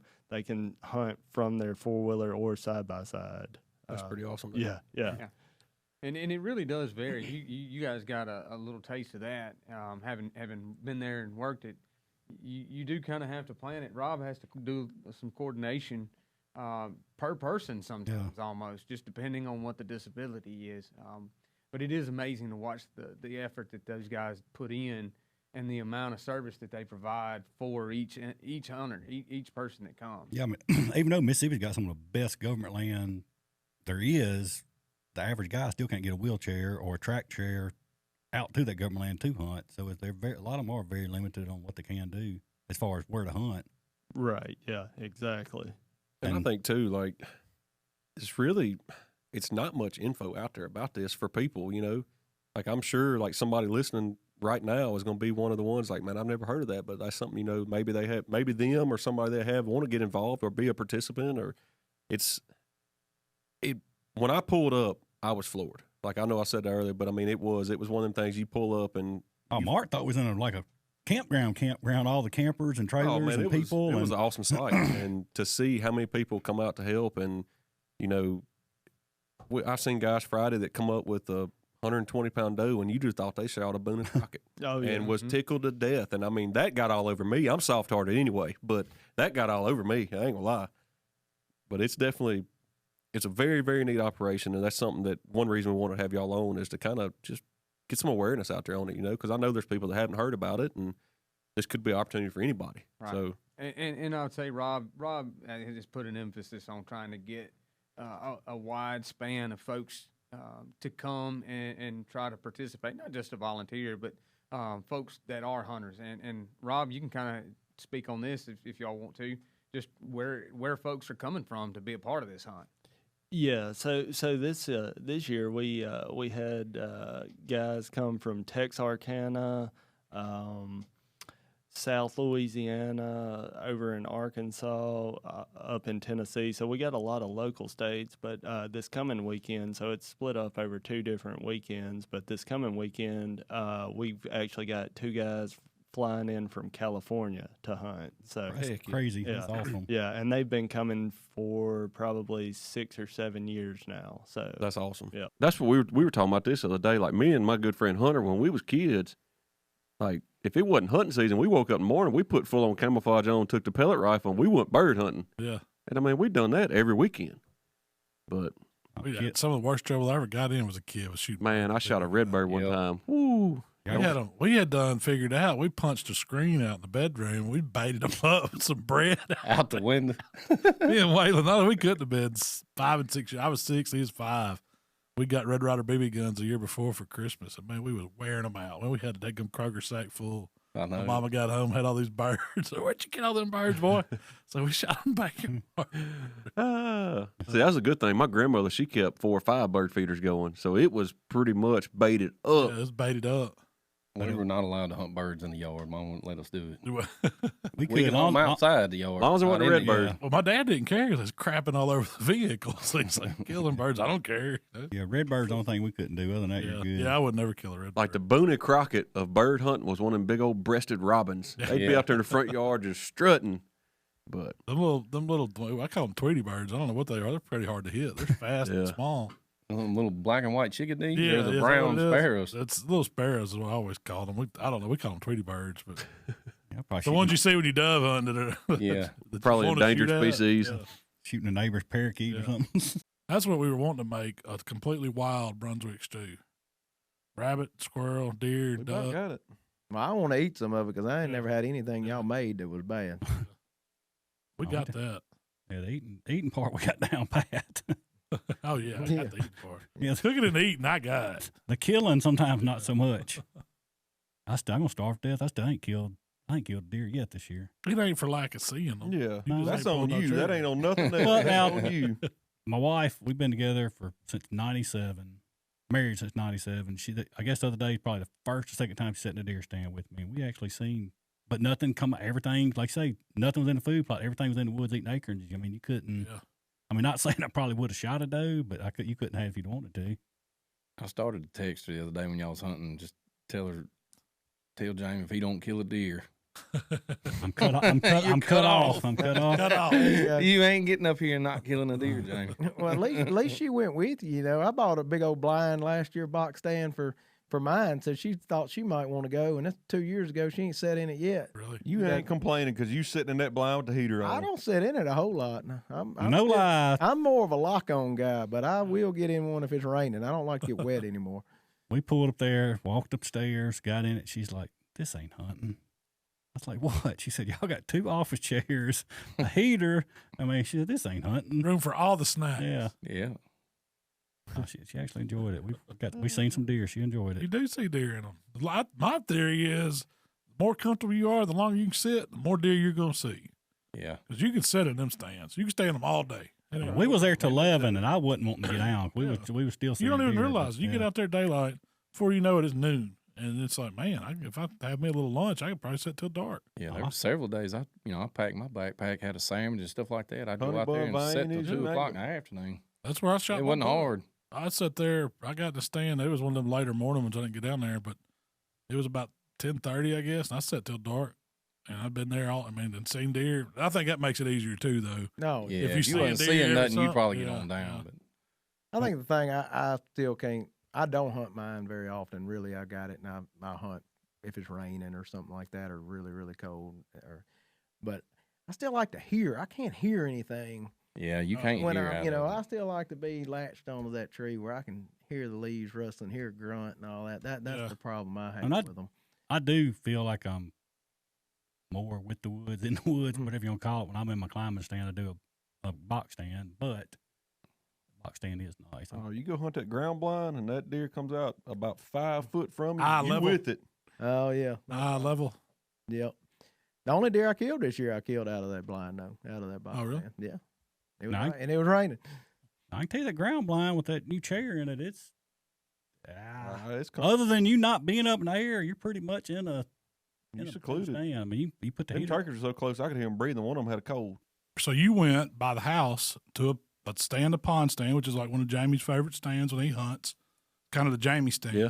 Smack What was dab it? middle of the What property. was it? So you walked out there. What time was that? Friday afternoon. It was about 2:15. You left early. Yeah, Yeah. 2:15, 2:30. I was like, heck, y'all were going to other property. I was like, I'll just walk. I was like, it's nice out. Nobody been in the stand, that stand for. I hunted it once, so this year's the only time I've hunted. That's I've only been- hunted It's it probably once. been three At weeks. least. It's been since 3 somebody weeks. I hunted know. that since I stand. was in it. And the way the field's set up is you can walk to that stand, and once you get kind of on the same elevation, I guess you'd say, as the food plot, you got enough cover. We got all that sage grass, and I don't.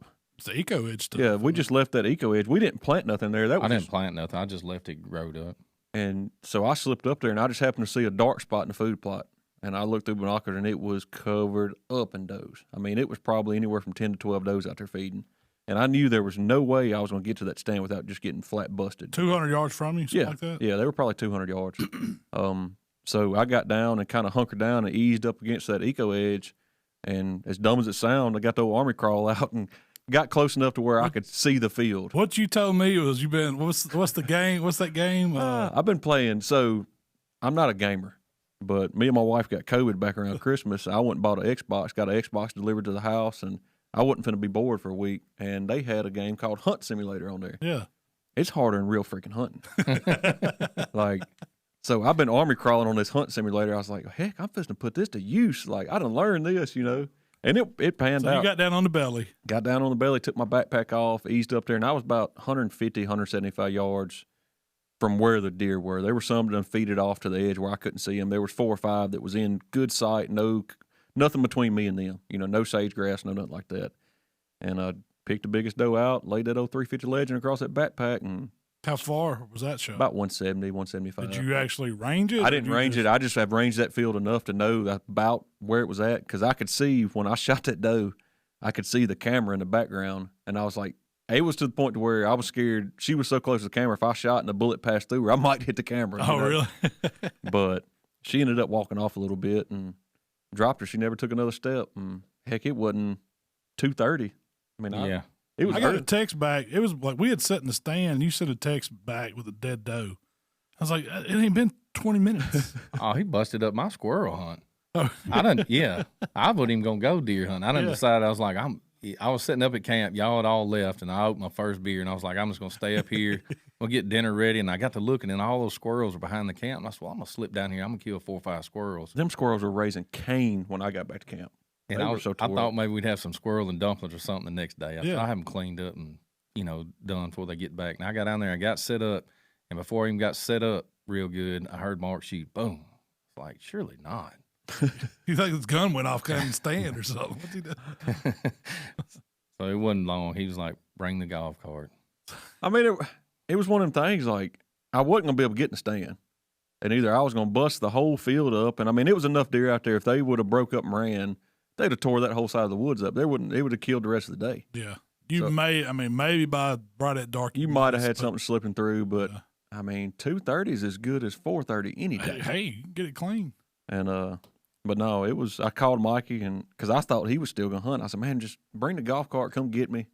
And I said, we'll load the deer up and I'll drop you off and I'll carry the deer back and, get it dressed out and ready to go. And so we got Mikey set up on the dove field that's got all the dove field. So you got your deer back. You decided to go set out? Yeah. Oh, I went and picked him up. I grabbed it. It was like deer Uber for us, We called him. Yeah. So I showed up, picked up his deer and picked him up, and I was like, well, darn, I'd already loaded that chair up in the tripod, the bog chair, to leave, to go hunting, but I decided I wasn't going to go, and anyways, I walked back in, swapped guns, put the 22 up, and grabbed the 350, your gun. Yeah, you took my 350 Legend? I took your 350 Legend. And I said, well, I'll just go get Mark. I may see a doe on the way down through here in the mud hole field or something. I'll stop and shoot her. But anyways, I got already marked, didn't see anything, and picked him up, and we loaded his deer up, and I said, well, shoot, I'm just going to go over here and set. It was about 3:30 or 3. You still had 3 hours to hunt, or 2 hours anyway. Shoot, I got plenty of time. So we went over to the dove field right there at the tip end of the dove field, and we threw the bog chair out up against this little thicket with some thorn trees and stuff, and Mark threw some sticks around me, and I set the tripod up and made you a bird's nest. I just sat there, made me a bird nest. And I guess, I don't know. It was late. Yeah, I didn't shoot one till late. Now, I seen deer before then, but it was some button heads and some smaller does came out, and I had some come up from downwind of me that walked down the middle of the road and walked up on me and busted me. And anyways, it got to be kind of late. All those deer kind of ran off, and another big group came through, started filtering in. Well, one came out. I seen her, and I was like, well, that's a pretty good sized doe there. And I shot her. She was, how far was she? She was close to 1180. It was a pretty good little stretch. Did you dial the scope, or did you just wind it? I just winded her. Yeah. Where did it hit her? Oh, it plugged her in the bread basket. Really? Mm-hmm. She run? Yeah. At first, I was wondering because those 350 Legends, when I was shooting on that open field, like I never shot. That's the first time you ever shot it. That's the first time I ever shot it. So when I shot the gun, it was like a 22 rifle. When it went off, it was just kind of like pop. And I was like, man, you had to do it. Yeah, I don't know if I got a good bullet in this gun or not, but anyway. They're light recoil, and it ain't super loud. But she kind of made a little loop in the field and ran back down in the sage grass, and I watched her run off the field, and tail was down, and I was like, well, I didn't knock her plumb down. I said, well, maybe I missed her. I may have kind of stretched that 350 a little far. But anyways, I called Mark, told him to bring me a light because my battery's about dead on my phone. I didn't bring no flashlight or nothing. So we went over and we didn't get in the grass very far, and it was no trouble with both sides. Was there blood right where you shot her? Yeah. I didn't walk in the green field. Oh, you just No, I just went straight to where I knew where she went in the grass at. As soon as I took a few steps in there, it was blood. She's the big doe, though, because we had this doe contest going this year. Mikey said who could kill the biggest one, and it was 116, which that's a big doe for us. What did that one weigh? 130. 129. It was right just a few ounces under. I think you done put some fishing weights off in there. So we got one more weekend to top that. I got to scale up and see what I got to beat. Jamie's going to show up with one slap. I'm going for 200. So that was what made Friday to me a blast because I had my deer dressed. It was already in the cooler, ready to go. I was back. I done started mushrooms for supper and propped my feet up. And I tell Mark to bring me a light. I text him, tell him, hey, bring the golf cart, bring me a light. I'm down there. My phone's done died. I'm standing in the dark.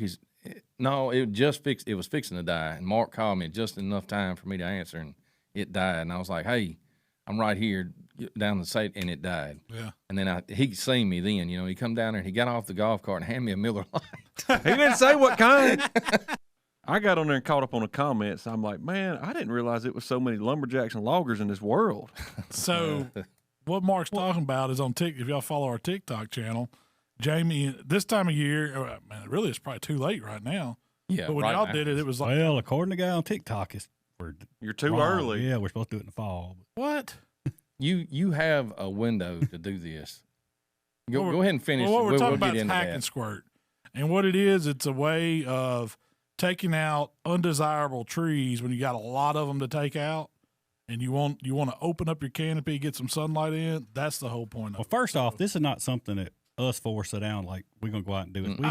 We didn't make it up. No, I mean, we talked to biologists. We had It was recommended. several different people from the state look at the property, and they's like, this is what needs to take place to do what y'all want to do. This is part of forestry management. Right. And These that's a forestry process management. in forestry management that you do early in the year. Yeah. To get ready to do your prescribed burns to make your forest better. Yeah. Now, You can start it as when the tree goes dormant. That's It's when you not can start. putting out green. That's Right. that when the leaves start turning. So we could start it in November or December, but we're deer hunting, so we ain't Yeah. gonna be We ain't trying to Tromping tromp all through the woods. Tromping and through the stuff. woods, So yeah. we try to catch it in that very end, before the trees start blooming and the sap starts running in the trees. Because it will. So what's the reason behind that? Why would you not put it? Would it kill a tree if you did it to a green tree? And It's going to hurt it. what they say it'll do is, and I hadn't tried it, but they say it more than likely it will not kill it because the sap is, it's pulling. It's got a lot of stuff flowing through it. It's back generating leaves and stuff like that. So it's a It flushes it out. Cycling it out. What- It's going so- to push it out to the limb. Right. So that once you hit it and put that chemical in it, it'll just cycle it right out of the tree. So it might stun it, but it may not kill it. So then you got to go back and redo it again. So when it's dormant, when you hit it with a hatchet Yeah. and you spray this chemical on it, It What takes does it in do? it takes in the chemical. It'll take Into the whole into tree. the whole tree, and And it'll that's kill it from root to the top. that's what Quick. Yeah. Less than a year. And we are not. This is not oak trees. This is if somebody tells us what to do with sweet gum trees, we'll do something different. Yeah. Pretty much, every tree me and Daddy did with sweet gum trees. So I had two people looking for loggers for us to, thin, nobody wants a thin sweet the gum trees tree. out and stuff like that. One reason that we do it over on Cypress Corner is when those loggers come, we don't want them coming in there. right. They are going to tear up our roads. They're going to tear up everything over there, and it's just not a accessible piece of property. Well, it's And- not enough there for them to be interested in to begin with. No, they want the big oak Plus trees. they're gonna- That's that's- what we don't want to That's give what them. I said. Plus, as soon as they come in, any of them's ever said anything about us. We want these trees. We want these Yeah. oak trees. Yeah. We don't want them to give them our old growth oak trees. And these what we're killing isn't big enough for a logger to look at anyway. No. I mean, most these of them ain't but no 6 bigger or 8 than inches your around the leg. base. Yeah. Yeah, so you're not talking about killing full grown 150-foot trees. No, These are all new growth. Yeah. New And- growth. and it They're was- probably they're no older than 8-10 years old, probably. Maybe a little older than So that. why kill them? Mainly What's your goal? What would you say if everybody needs to know the goal of killing those trees? so the hack and squirt method is good if you don't want to damage your property with equipment. Because if you go in, you start letting loggers come in and stuff like that. And then there's nothing wrong with that. There's nothing wrong with that. That if you have the You have means the of doing that, acreage. and you have the acreage and it's beneficial to you, Let them select. let them do it. It's a good process. Yeah. But like with that piece of property, it's hard to access, and we don't have enough trees in there for them to really, like we said, they want those big oak trees, and we don't want them to get those. So we don't want them tearing the property up because there's a lot of hills and stuff like that, and they're gonna mess Ditches it up. and They're gonna, ruts and Yep. They'll turn it into a swamp and, erosion and stuff like that. So this process leaves the smallest footprint, as far as, damaging the property or anything like that. Why not cut them down with chainsaw? so you Because tell they're still me. alive. You cut it down with the chainsaw. you still got to come back and spray the stump. If Yeah. you've ever cut down a sweet gum, you cut down a sweet gum. It's gonna make 4 more sweet gums. Come Yeah, springtime, probably 4 sprigs will come out the top of it, and they No, will take off. that's what I was getting at. And we're doing this sweet gum trees, as far as we know, really no benefit to nothing. It's an invasive species to our state. Yeah. A deer don't eat it, turkey don't eat it, a bird don't eat it, squirrel don't eat it. So we're getting rid of that to let undergrowth for cover for our wildlife, Habitat. for food for our wildlife. And I think most comments are like, "Well, I can do that with the steel." Yeah, So You can. You could. no, you can't in the time y'all done it. no. That was what I was getting at. It would How take much you- time are you talking about running a chainsaw for weeks? But not only that, as dense as those thickets are, You that can't we're lay. killing, Yeah, you they're can't. not going to lay down, so they're going to hang up in other trees, and you're going to constantly be cutting. And now you create a dangerous situation. You got a bunch of hung up trees. Yeah. Well, that was another comment people making about y'all are just making a minefield for trees. Well, you tell me how many people had a dead tree fall on them. You tell me how many people got injured with chainsaw. Yeah, That's right. I ain't finna go out there and stand in the woods just to be hanging out Yeah, and see if a and limb where- will fall on me. Where we did this, we're not in them woods No, every time. we we're down know there. where we done it at. Yeah. We know if somebody says, "Well, I'm gonna go down there and hunt," hey, we Don't killed a bunch climb of that trees dead down tree. there. Yeah. So if you go in there, just be aware that there's some trees that we killed down through that patch of woods. We didn't And- kill every tree. These No, trees don't. only the sweet gums. Yeah, Well, sweet gum sweet trees is all we did.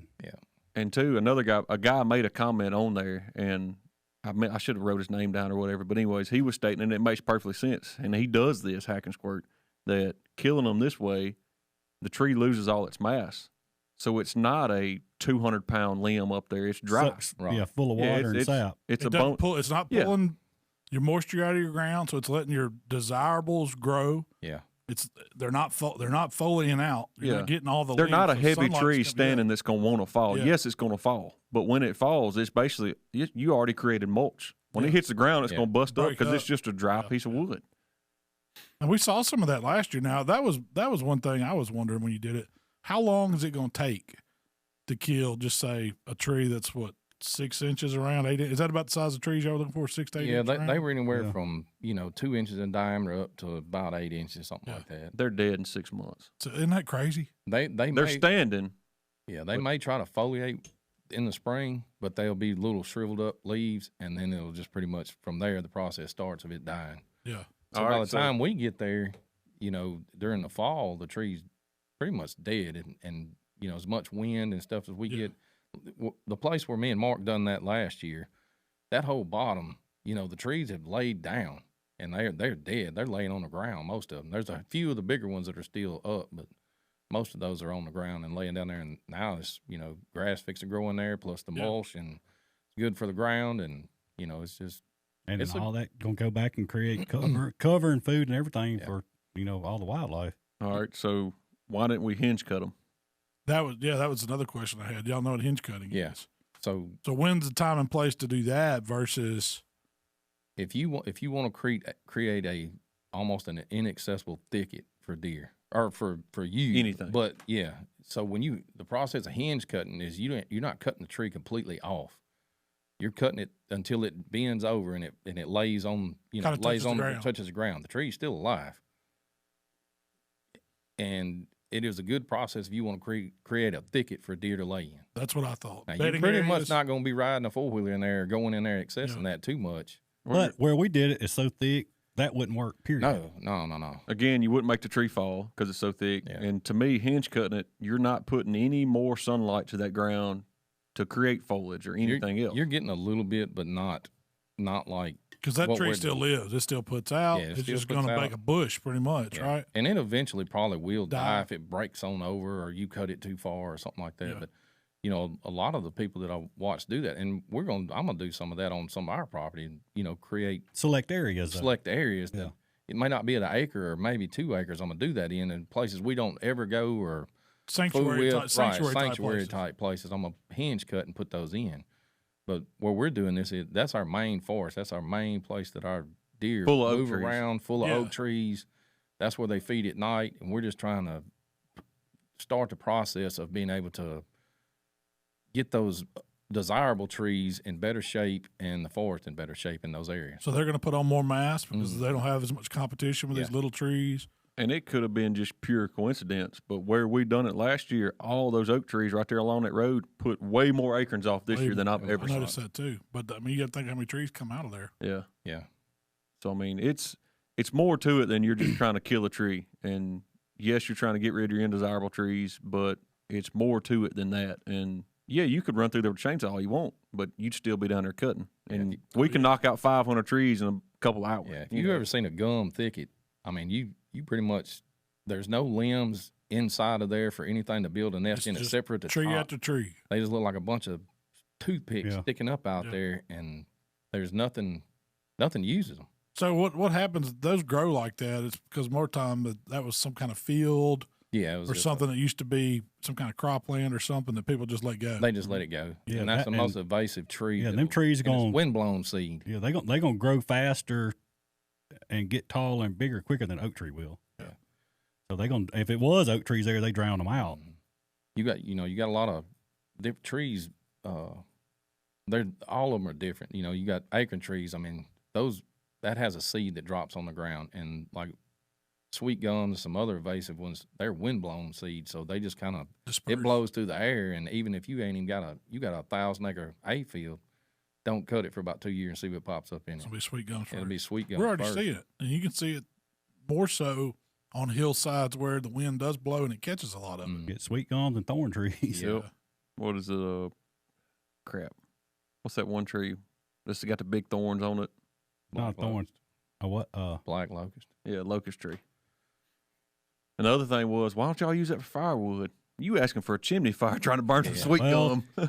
So when the shop was built, it was a blown over sweet gum tree that from that tornado that come through. I got down there and I'm thinking this right here been sitting here for a year. Man, it's like rubber. You could not. It's been laying there for a year, and you could not split it. You hit them all. I mean, you better have a really, really hot fire to burn it. Sweet gum log in it's there. Just you think of sweet gum, it's gummy tar or gummy sap. It ain't going nowhere, and it'll create that sooty gummy creosote all in your chimney. It'll catch on fire. Yeah, I can't find anything people say use them for. No, I mean, there's some old tinctures and stuff that they say Indians used for. You can make some medicine out of sweet gum balls or something, but. We got to boil it down and drink. We got a full-fledged pharmacy down there then. Yeah. But I mean, the other option would be if you didn't do the hack and squirt, or you didn't get in there and spend hours, you could mulch them. Well, them right there, you'd have to have it's too thick. You'd have to have a skid steer that's. I mean, you had something bigger than a skid steer to mulch. Again, you're being invasive going in there. Or you'd have to have an excavator or bulldozer in there. But what do you do with them once you get them on the ground? Then you burn them on fire. Well, see, that's what I mean. The hack and squirt goes with prescribed burning because ultimately that's our goal. Right. They fall over. They're going to be dry. They're going to burn up. We want to get into a burning condition where we can do, select areas. We can rotate out. Yeah. Crap. You just said burn. Here comes another controversy. Yeah. I mean, hey, it really is a good thing. But that's the proper way to manage a forest. It's the best thing you can do for your forest. I'll be 100% honest. When we first started talking burning, I was the first person in my mind like, that's just no way, no. And it doesn't sound right. No, and I got to researching, and I mean, if you look back, that's God's way of replenishing the earth anyway. That's right. They go in and burn all the junk off and fresh new green grass is on the ground. Like me and Mark was in Arkansas last year riding. Yeah. There was thousands of acres. Some of them still smoking. They done prescribed burning on it, really? And you can see where they burn it in sections. And this has been the guy said some of it been a couple of weeks since they burned it, and it already had 6 or 8 inch tall blades of green grass everywhere out there. Well, 200 years ago when the Indians were, all over the country, they didn't have a tractor and bush hog. No, so that's what the way they managed their property and the way God managed the property and just nature in general. Lightning strikes hit those grasslands and stuff and would burn them off. And the Indians figured out burning them down, and it regenerates and brings back those grasses and things that they can utilize. The only other complaint I've seen says you're spraying a chemical on a tree. All right, I got a comment on that. I do too. So you ever seen a skidder that didn't leak? Well, hydraulic fluid is way worse than what we put in them trees. I got something better than that. The same people that's griping about the chemical, the same people playing the guy that comes spray chemical on their yard every day on pretty grass to clean the grass. The same people that washing their car out in the yard with chemical. The same people, it can go on. I worked on equipment. I ain't never seen a skidder that didn't leak. I ain't never seen a chainsaw you didn't spill gas on or chain bar oil. Yeah. If you're using chemicals properly, you're using the right ratio, the right amount. You're not overspraying where it runs off. I mean, You're not washing your buckets off in the local spring. I mean, and we did common sense. Before we done this, made sure for the next couple of days it wasn't going to rain, and it didn't. I mean, it was cold, but it didn't rain. That you can misuse chemicals, but they are a very, I guess, important quick way. Yeah, it's an important tool to use if you can use them. You just got to make sure you're using them properly. not next to a water source and all that. I mean, it's either way. There's always a negative side effect no matter what you do. Whether you went in there with a chainsaw, the only way you're gonna go in there and cut it and not hurt anything, get you a hatchet out, and that ain't me. I ain't got trees with a hatchet. But there's a lot of ways to manage trees, manage forests. There's nothing wrong with. I don't think there's nothing wrong with any of them as long as you're managing them. You know, if you use equipment, that's a process. And if if that's what's best for your property, that's what you use. If it's a chainsaw, if it's a skidder or, logging or something like that, there's nothing wrong with that. But, in our instance, we just wanted to show everybody how we kind of managed our forest with that process in that area. And, other areas, if we ever find somebody to log it, we're going to log it. And we did try. Oh, yeah. We reached out to multiple sources trying to get somebody to come in and do some logging, and it was. You have to have a big enough piece of property for them to be interested. Right. Wood's got to be worth something. If sweet gum wood was worth something, they'd want it. Yeah. My biggest selling point is you go down there right now and take a picture of that property y'all done that on, and it's untouched. You'll never know anybody's been there. You go down to somebody where a logging company's done been there a week later, tell me what it looks like. Yeah, the 40 acres down the road from us. It's like a tornado went through. It's horrible. Like a bomb hit it. It's horrible. I mean, they clear cut every tree. Well, not every tree. The ones they left were really crappy. And not a single wildlife piece of animal out there ever knew y'all was there. I mean, they'll be back through there feeding that afternoon. Yeah, they were back out there in front of the camera. Right. But I mean, there's nothing wrong with logging your property. There's nothing wrong with it.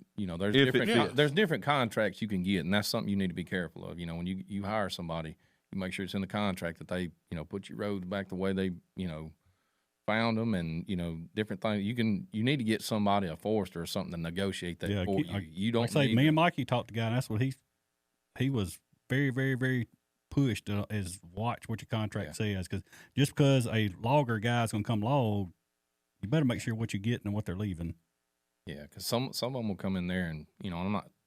Everybody's not this heard. way. Everybody's heard stories about this, but there's people that take advantage of people. That's right. And you got to be careful. You got to make sure they're on the up and up, and they're a good company, and best thing to do is hire you a forester. Yep. Yeah. And they're out there. You can find them. Well, if you're going to do the hack and squirt, talk to a biologist. Yeah, you need to talk to a biologist. Most people states have, assistant type programs that are free. Like that's how we got to talking to them. In Mississippi, I mean, they will come out. You set up an appointment. They'll meet you at your property and give you advice on what to do.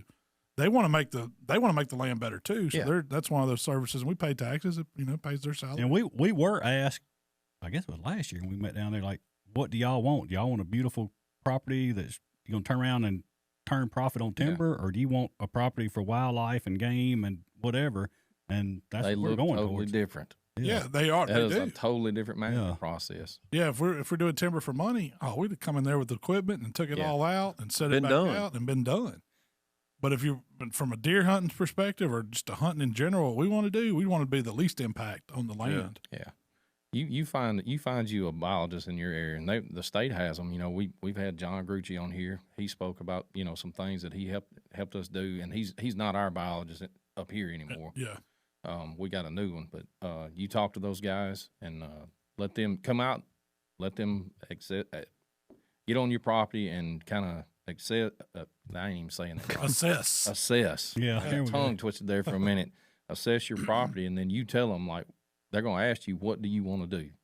How do you want to maintain this forest? What do you want? What's your goal? What's your long-term goal? What's your long-term goal? And you tell him, and they will tell you step by step what you need to do. Food plots, trees, all of these different things, native grasses, how to manage them. They give you ideas on what to do, and they give you options on what to do too. And the hack and squirt was one of the options. Yeah. That was the most efficient way for us to clean up our woods the way we wanted them.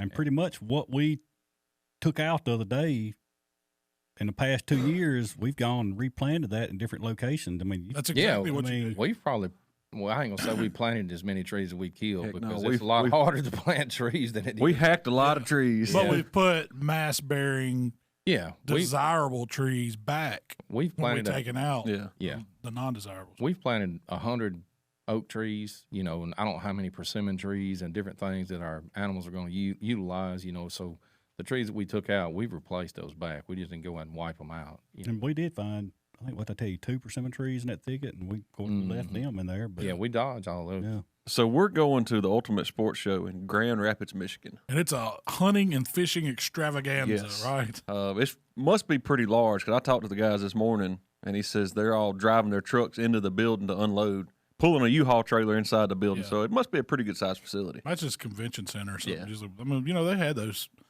Ducks Unlimited used to have a huge one in Memphis. And I miss it. Oh, man, I'd love to go into that. That was a redneck fair, baby. It was, man.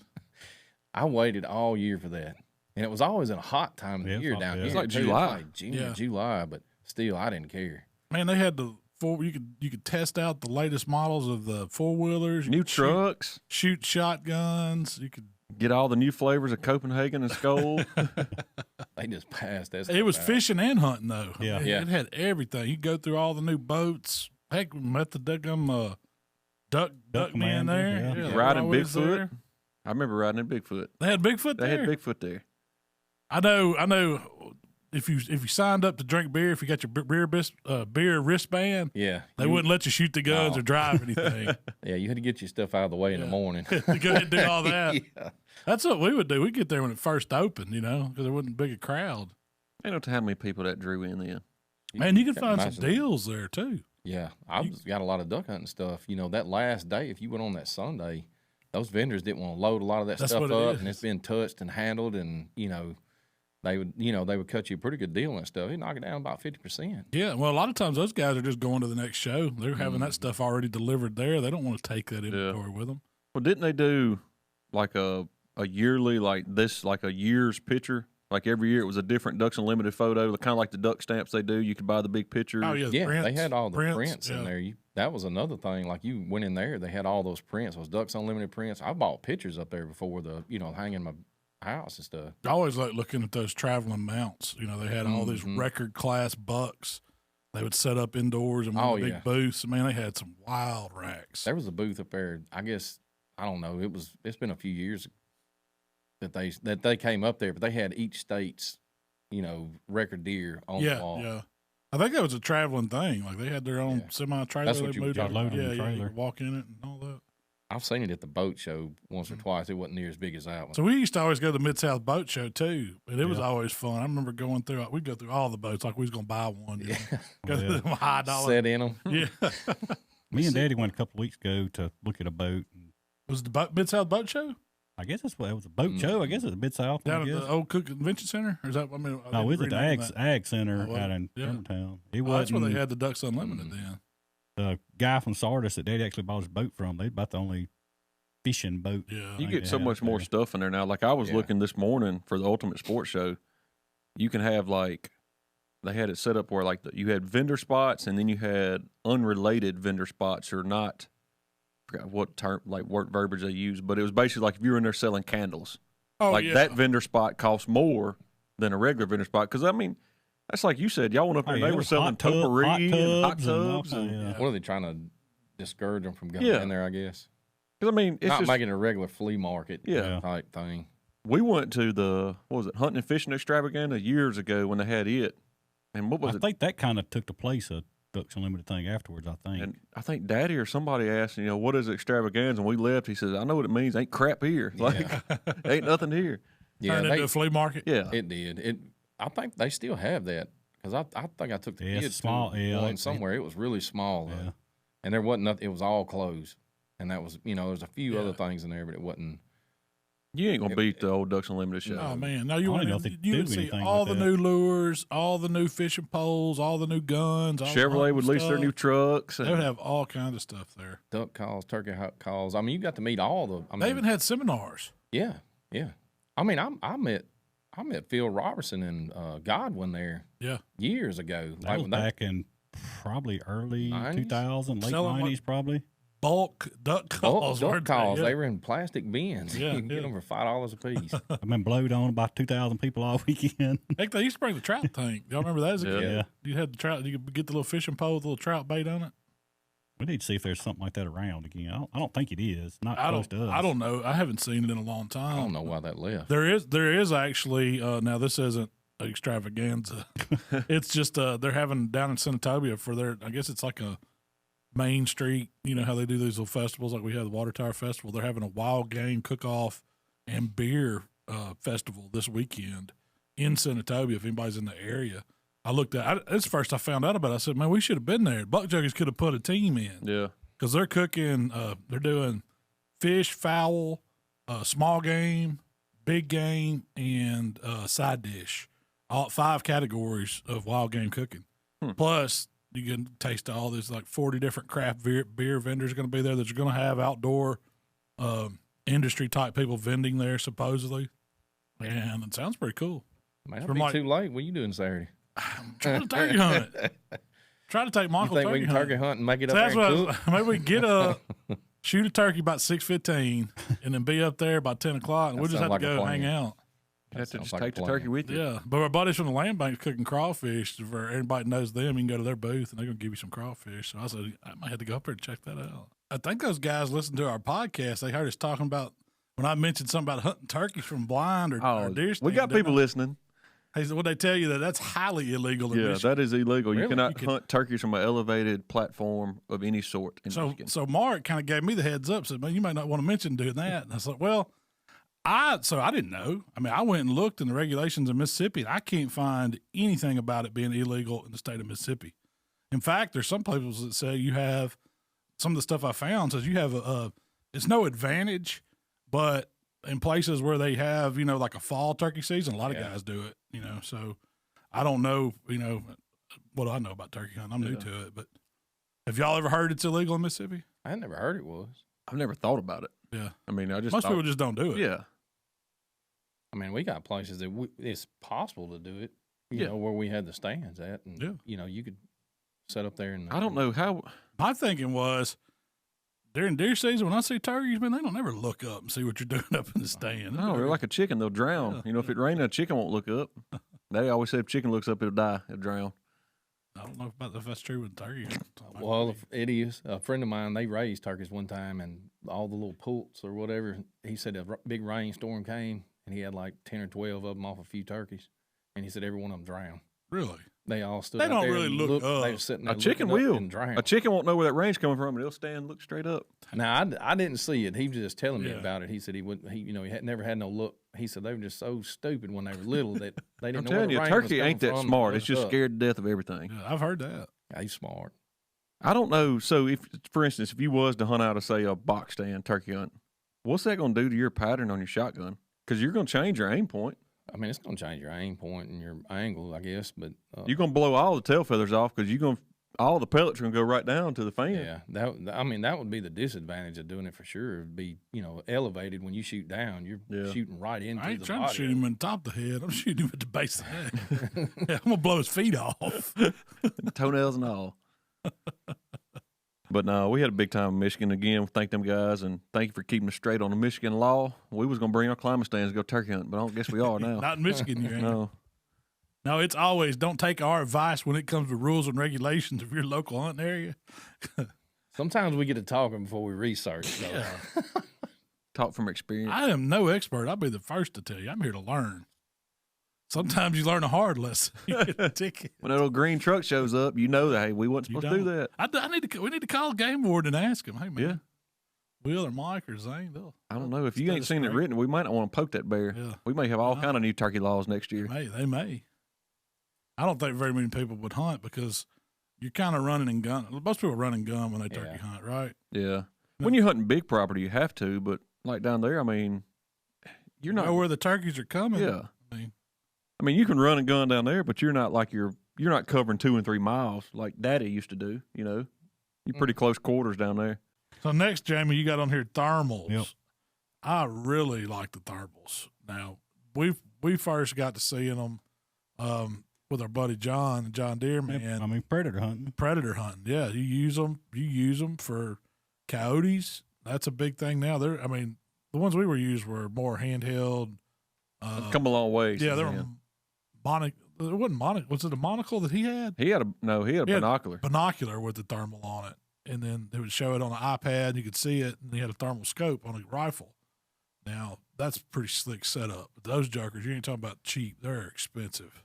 I mean, if I owned a big farm that was ate up with hogs, I mean, that's a no-brainer. You got to have thermal. Oh, yeah. That's fun. I like watching the videos on them. But That's They got a hog man. something that I want to get us set up on one of our AR platforms with the thermal scope, so we can do some coyote hunting at night. I'm We don't have hogs excited here. about. I hadn't got to. I looked through yours once. That's the only one I ever looked through, which there wasn't nothing around that day. But Yeah. I'm excited about looking through that and seeing what you can see out there. Going Thursday night. Thursday. Oh, you are? Yeah. We're going to take Mr. J. Craig from Outlaw Smokers. He's coming down to help us this weekend. We're going to take him out there with John and them Thursday night.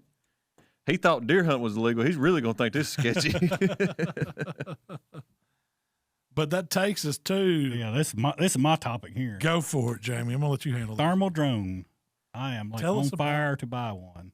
Have you done all your homework? Like what's gonna cost? I've done a lot. Yes. Yep. I've done a bunch of research on it. You just got to put some zeros behind that, too. Yeah. And you can get it. So pretty much, Deer Drone Recoveries who got me fired up on this. He's got on YouTube and he is killing it in this market right now. I've never thought about it being a useful tool for that, but what he does with it is pretty dang amazing. You shoot a deer, you're not sure about it, bad shot, lost blood trail, and he's pretty much, I'd say, 9 out of 10 times he can find your He's deer. pretty good odds. He is good. So if you check out his YouTube, you can figure out what it's all about. But yes, you're gonna spend probably $18,000 just on drone, and that's with extra batteries. So time you buy all the batteries, do everything, you're around that price point. So you're going to be $20,000 in to be set up to find a deer with the drone. Yeah, you can probably do it a little bit less. Now he's got a program you can sign up, like a member of his team, and does referral back to you. And Does it's he train you? Yes. Like, do you have to go to training to learn how to fly the drone? Yeah, he will do pretty much give you all the instructions you need. I don't know if you can actually go to his place or if it's all just over the phone or how it works out exactly on that. You have to get like a professional drone license. Yes, you do. That's what scares me. That's a pretty hard test. Probably insurance and all that, right? Yeah. Mm-hmm. So we've got some of the little hobby drones. Yeah. And they're bad to the bone. Like we've flown them down doing some of our buck junkie videos. Film deer with it. Yeah, film deer with them. I mean, they're cool, but they're just like. So this has got thermal. We can afford that. Yeah. They're $400. Yeah, this is thermal with, I believe it's a 200 power camera. I mean, you can pretty much zoom down and see your air hanging out the deer if you needed to. Yeah, I like that. And I have seen those guys doing the, what do they call it?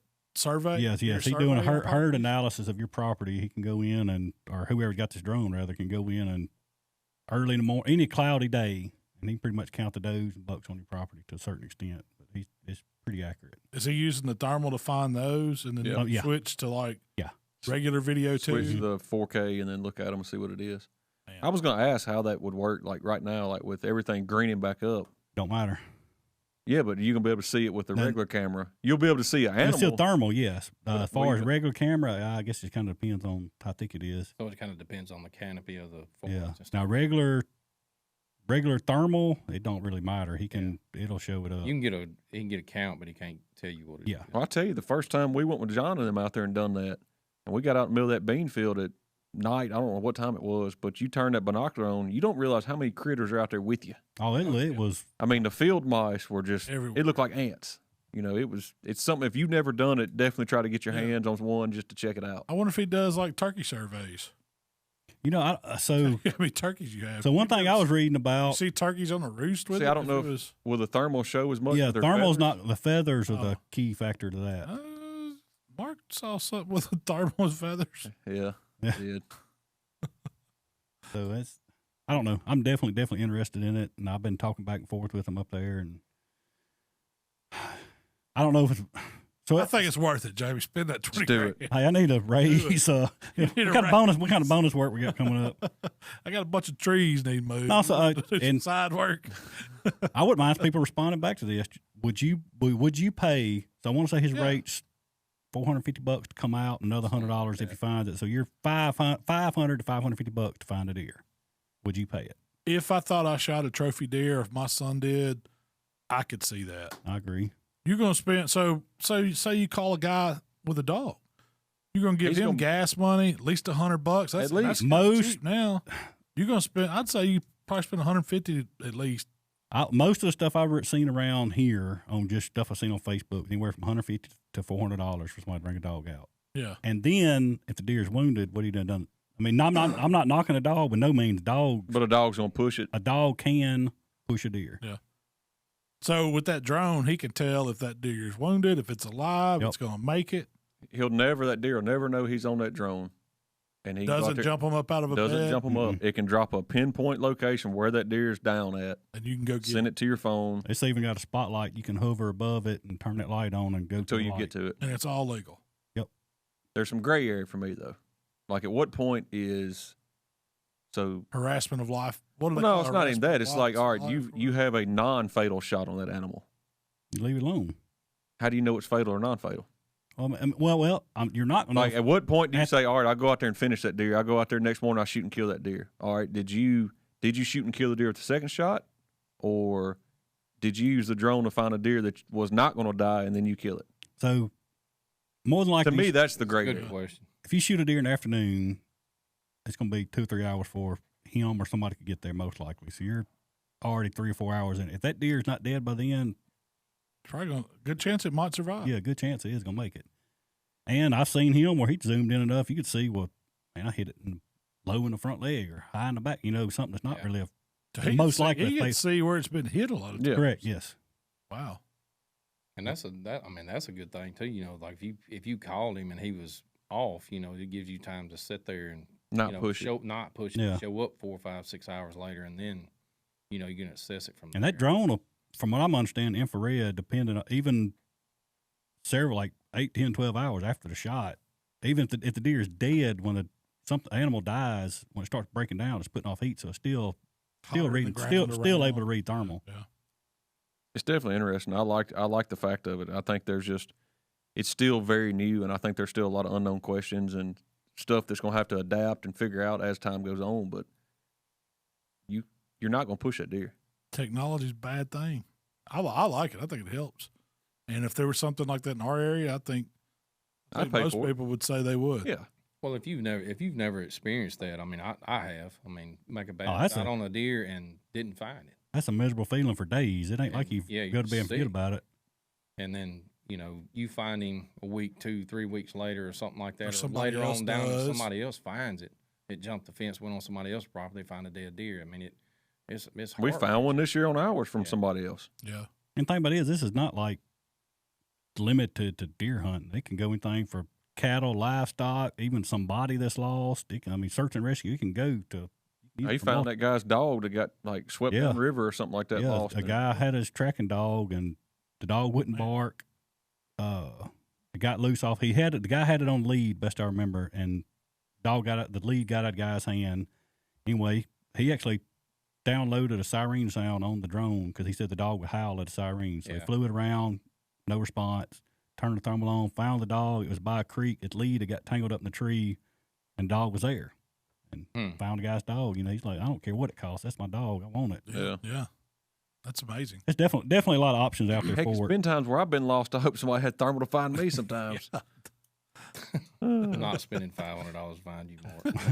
I'll find my way out. I know we talked about last week. We mentioned that we'd had some tornadoes in Mississippi, and they were down south of us. Yeah, Rolling Fork and Amory and all that down south. But it was Friday evening. Yeah, Friday. I was out of town. I didn't get to go through it, but y'all was all in the middle of it. Tornadoes was around. Mikey, your parents, their house got hit. It tore the roof off, porch off, damage. I don't know how many trees out there. Yeah, they took the worst of it out of everybody that I've seen so far up here. So.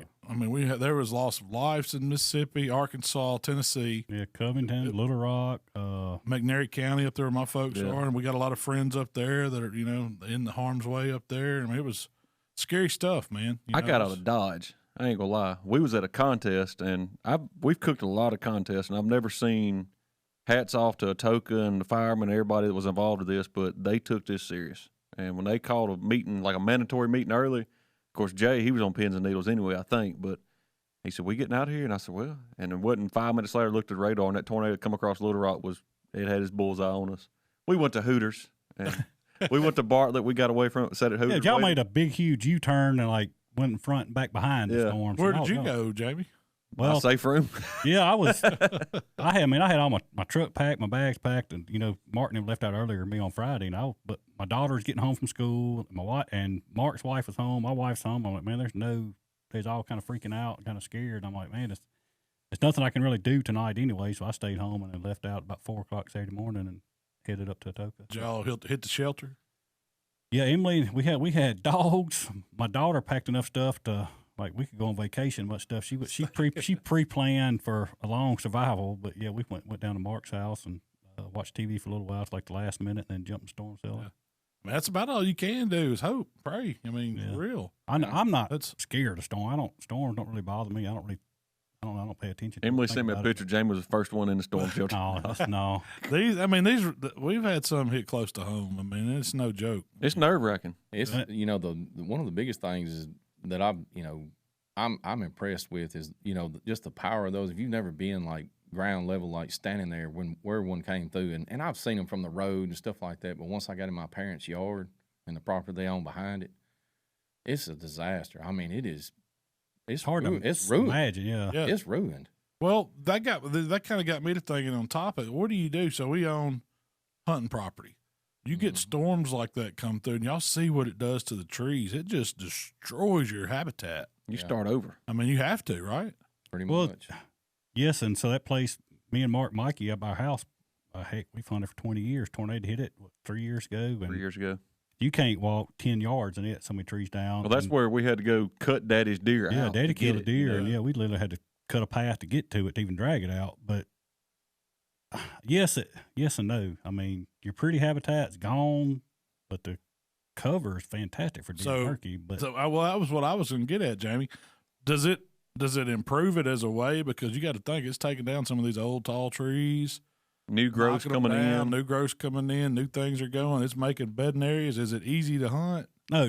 I mean, like I said, me and Mikey Mark spent 20 years. We could go in there blindfolded and find it. Now, I don't even know where I'm at in there now. It's like it's that bad. I spent 2 days just cutting trees out of the road just to get a forward where you could access it because Fate wasn't even gonna hunt it. You can't get to it. So can you tell that animals are just using it though? Like they're using it now. But the bad thing about it is like you said, like oak trees, their root system is everybody thinks oak trees like the best, but it's not. Mm-mm. They're very shallow. When it comes through, it rips down.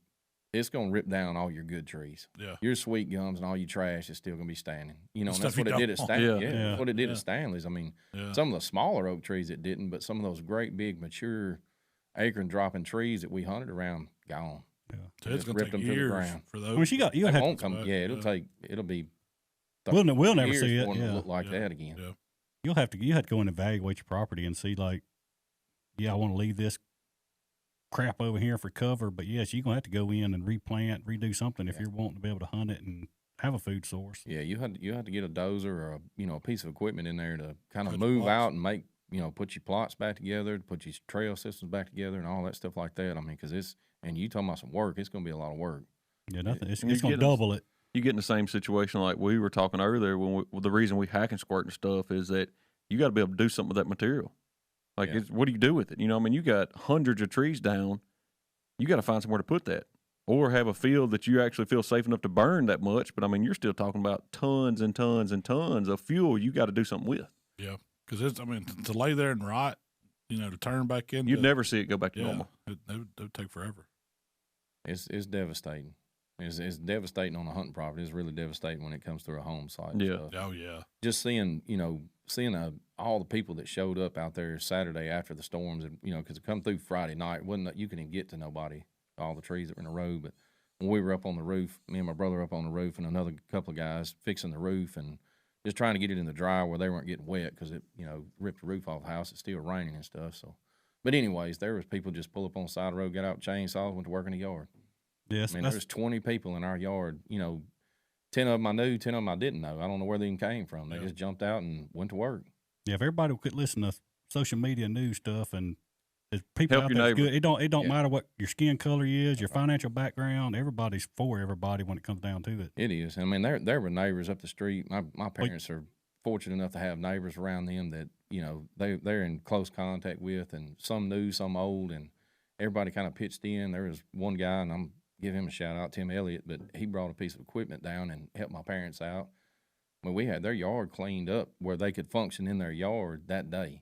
you know, by evening time. But if he hadn't brought that piece of equipment, you'd still be down there. Well, that's just like you said. You said this guy was on the roof with you and Randy. You're like, I don't even know who this guy is. He showed up out of nowhere, but he was there to help take care and watch after your mom and dad and, you know, do whatever to help out. Yeah. So something like this happens. I mean, you got to think about that. I mean, we've tried to help people when we could, you know, and sometimes we wasn't able to. And, you know, we've used your company to help people, and Mark Jamie's and us personally, we went and tried to help people. But if you listen to this, you know, if something happens to your neighbors or anywhere and you can help, man, it means a lot to them. I promise you. Heck yeah.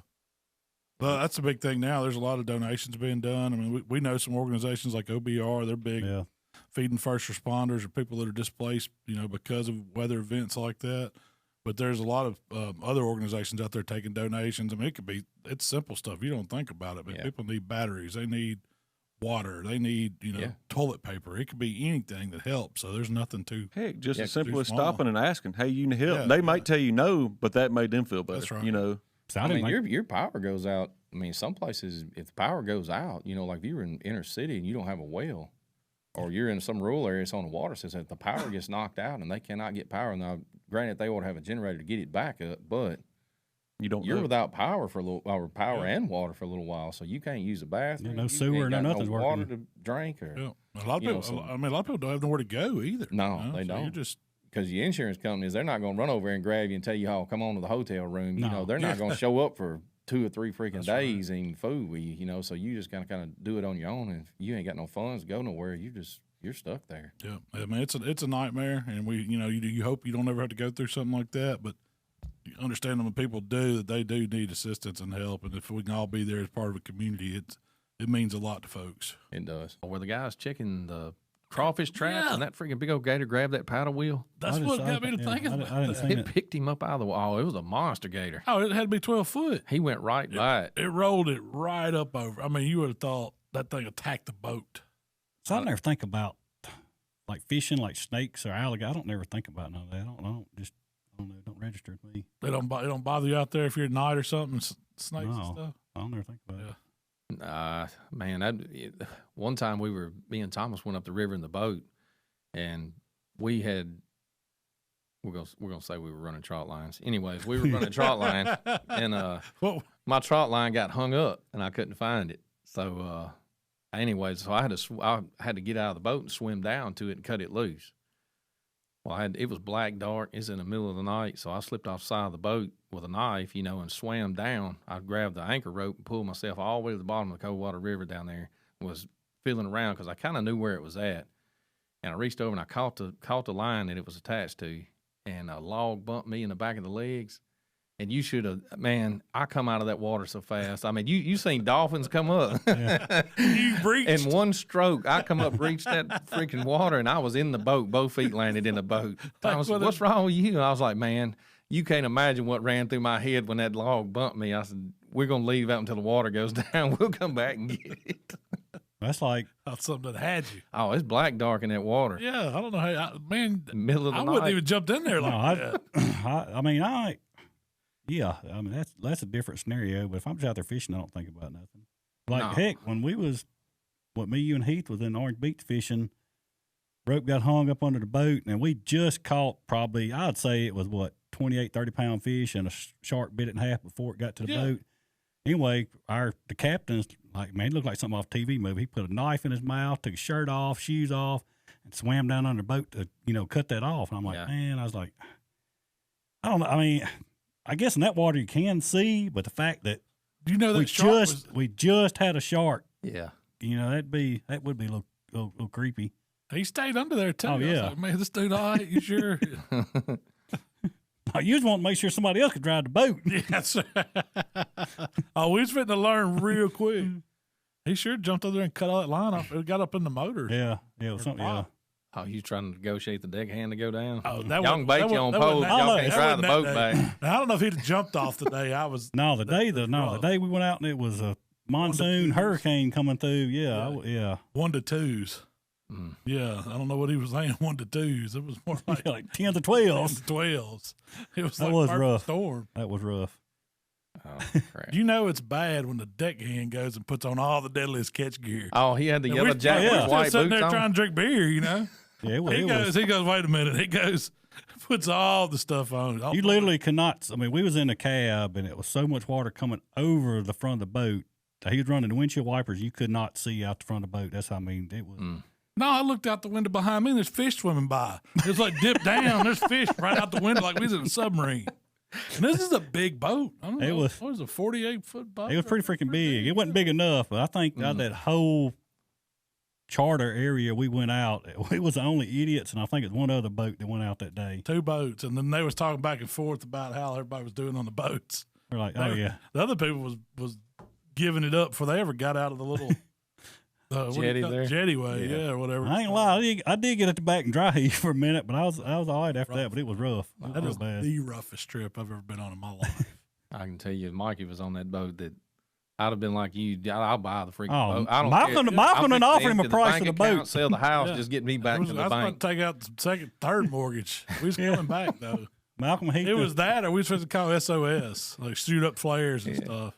I was going to let him bring that helicopter with that big double basket where I could crawl in it. Called a Coast Guard. It was. That was brutal. I don't know how hours we stayed out, but it was rough. Now the bad thing was we were sitting inside with the radio because I was my head in the garbage can. Worst thing you probably do is stay indoors. But we stayed there with the radio, and we could hear all these people calling and telling how bad it is. Captains out here trying to put bait on their hooks. And you couldn't fish with 2 hands. You had to hold something and try to fish. And I don't even know how.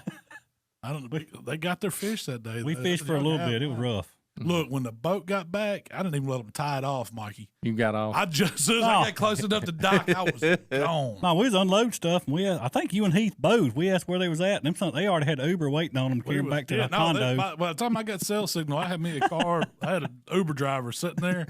I said, "You're taking me back," and it took me half a day to quit from feeling like I was moving. It does. If you've never had motion sickness, you can get it sometimes, and if you catch it early enough and you can stop, like we went rabbit hunting when I got it that time, I got it right in the back of the car. Anyways, I figured it out, and I got up front, and I was fine. But like we went somewhere a few weeks ago, and I got it in a Uber in the back of a minivan, and winding around in mountains and stuff. It don't go away. It took me hours to get rid of it. Yeah, it'll take you down. You know, I'm not one to get motion sickness ever. Heck no, you can ride with your brother Waylon. That song gave me motion sickness. That's the only time I've ever been sick in a car, and that was him. But that boat it taught me one thing: don't trust anybody at the dock if they're going out. Go look at the weather report. See what them waves are doing. See what they've been doing. See what they're gonna do. They wanted their money. Oh yeah. Well, see, he wasn't so big about the money. Wasn't the thing on that trip. That captain didn't want to be outfished. He wanted to be the boat that brings back in the big fish, and that's great on a good day when you're not puking. Yeah, we went out one time with him. He's like, "Y'all want to catch big fish, or what do y'all want to do? You know, we want to run around." We said, "Let's just go catch some good fish." And man, he put us on. I mean, we've been out with that guy 4 times, I guess. Yeah. And no lie, when that boat pulls up. Nobody at the whole marina had fish. They come see what we caught. Nobody had fish like we had. And we've caught them even that time y'all caught. He's a little rough around the edges, kind of, but was it Big Orange Charters? I think what it was. I'm pretty sure. But he puts you on. He'll flat ask you, "Do you want to fish 8 hours, or you want to catch big fish and go back?" And we're like, "We want big fish." Yeah, that's a good day, or that's a good feeling when you go out and everybody's waiting on you to get back. Yeah, I mean, every time I've been with him, it's been that. Except, and we've hung fish on the board, and everybody take pictures of them. Yep. I've been on those boats where they didn't even get to tie off on the dock. They had to borrow. They let you off on the beach. Y'all go ahead and get off here. Yeah. Nobody was waiting on us.